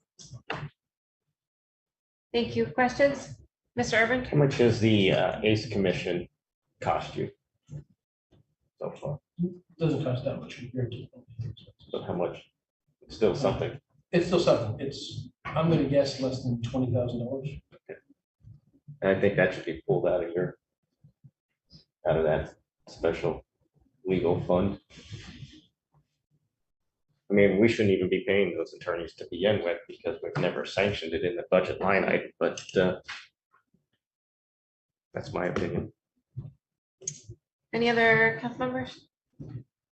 Okay, thanks. We can move on to the budget reports. So if you have in front of you the budget reports, I think everybody knows the second August meeting, we do a very detailed mid-year report. It's required. So you'll get a much more detailed report. Anything in that packet, whether it's tonight or during the week, you can email and the budget finance and we'll get back to you before the next meeting. There's really nothing of note because you'll get a very detailed report. Maybe not as much as the others, but probably 10 or 15 slides on the mid-year. So Anything that's requested, we'll provide to all of council in the email. Thanks. Thank you, Mr. Swets. Number 6, discussion of ARPA low to moderate income program options. Manager Kokomo? Thank you. I sent an email with memo to council on July 20th, and just to highlight some of the points. There are 2 programs that are offered actually through CEO. Representative was unable to attend tonight, but those 2 programs are what I like to call turnkey programs. The first program is the whole home repair program, and that's a grant program that addresses habitability, concerns, improvements to energy and water efficiency, and makes units accessible for individuals with disabilities. This is would be an extension of the recent whole home repair program that was offered through CEO and community development. The second program is the heating and utility assistance program, which is exactly what it says.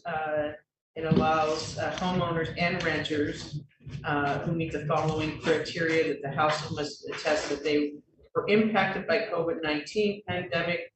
2, the household annual and per monthly income is at or below 300% of the federal poverty income guidelines. 3, that they be responsible for directly paying either the main or secondary home heating source. And 4, that the utility costs must have been incurred after March 3rd, 2021. These are both programs that CEO now operates, and we could basically, if you choose either one, you could roll into it. So council can choose one or the other.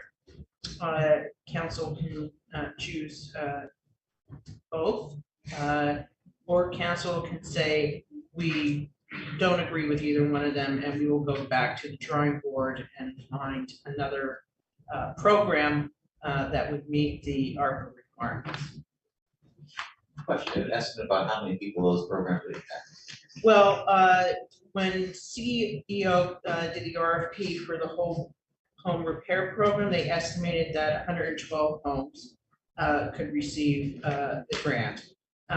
With the home heating, it would be a one-time payment of $290, which would be paid directly to a vendor. And they estimate that would impact, just give me 1 second to find my notes.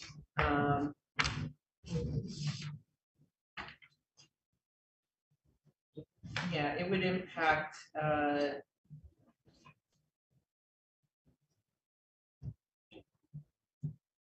higher number than the home repair number.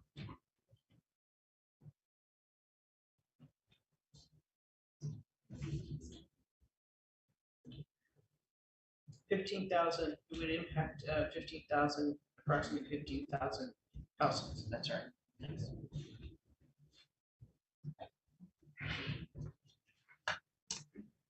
I think I talked about this before. I would hope that if we went with heating assistance, you can see how high that number is.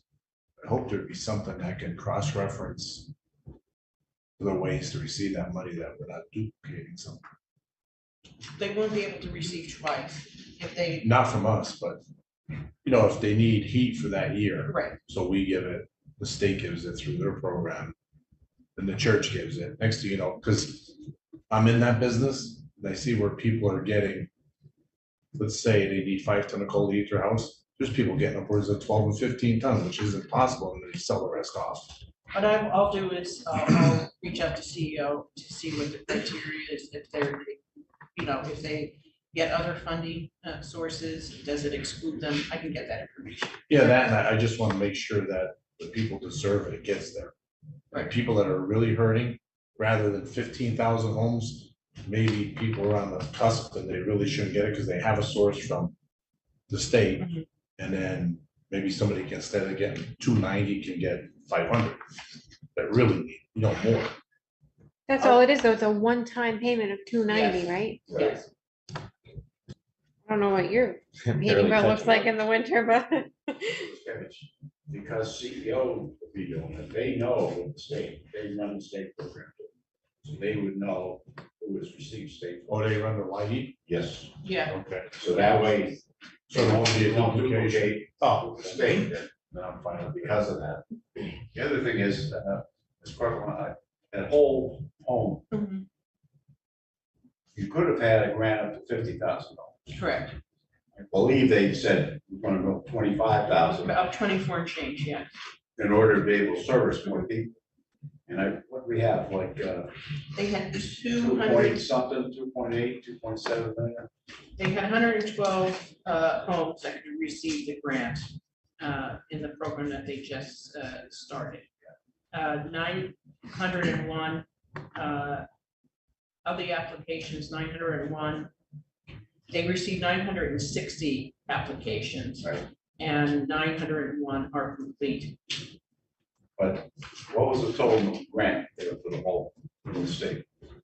I don't Like have that 2.7 number, or but something?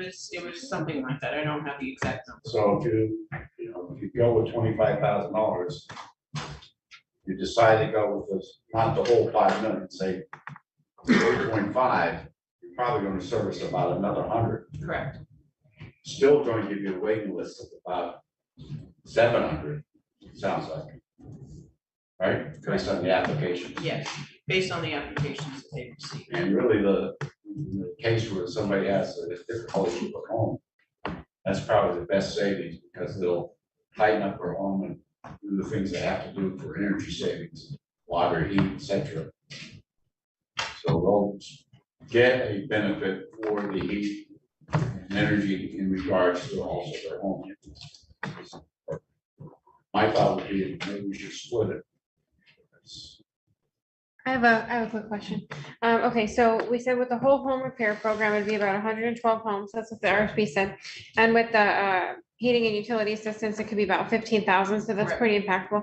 But and I could have missed this, where do we stand with just being able to send payments directly to the citizens? Like how, did we find a way? I know Booth was looking into it. Did we? We did, and what Booth reported was that cities that they are consultants with the city of Columbus, they handed out direct stipends to their residents.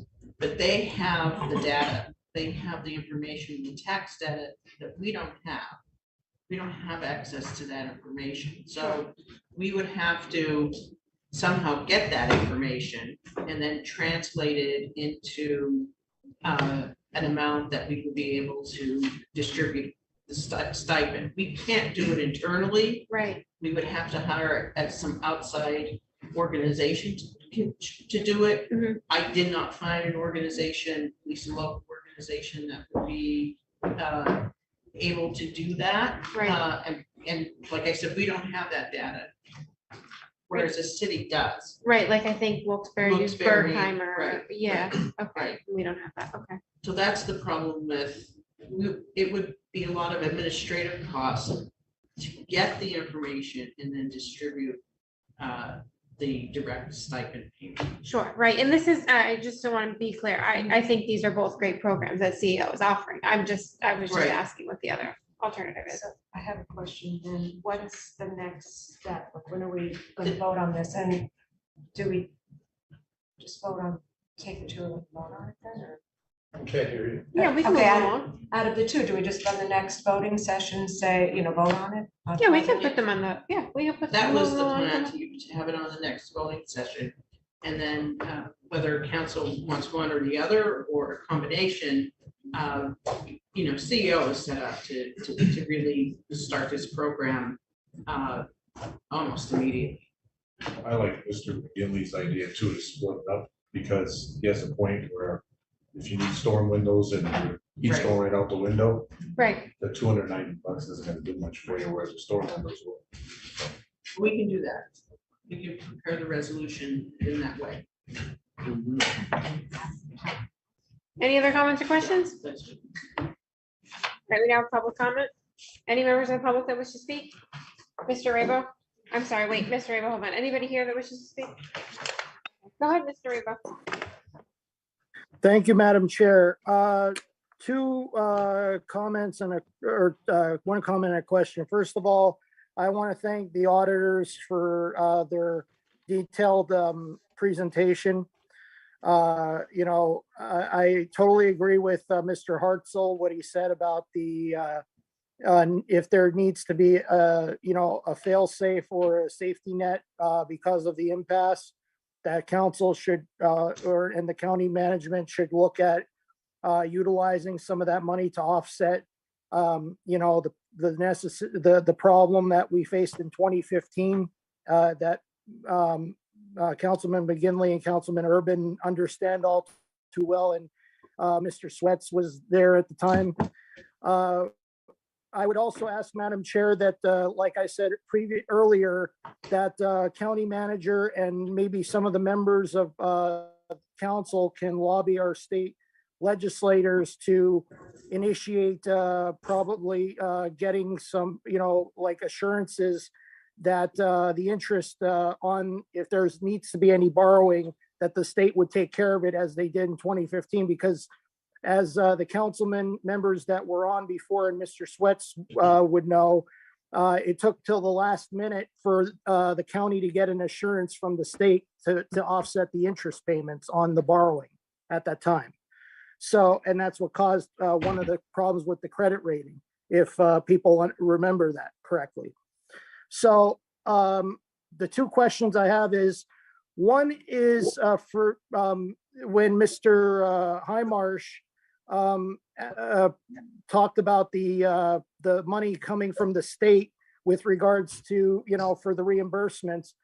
Is there going to be an increase? Was there increase to the money that the county gave, the county courts gave to Harrisburg over the past 5 years from the last time the presentation was made by the court administrator? And second question is maybe with regards to what add-on Mr. McGinley and Mr. Lescavich said about, the ARP, monies for the whole home program.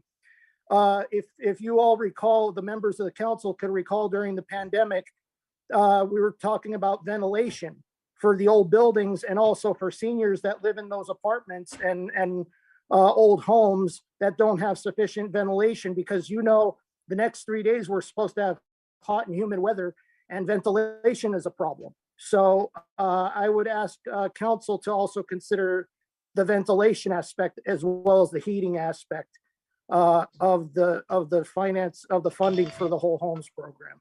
That's all I have, Madam Chair. Thank you very much. Thank you, Mr. Rebo. Any other members of the public? Hearing none, do we have a motion to adjourn? Second. All in favor? Aye. Abstentions? Opposed? Meeting is adjourned. Have a good night, guys.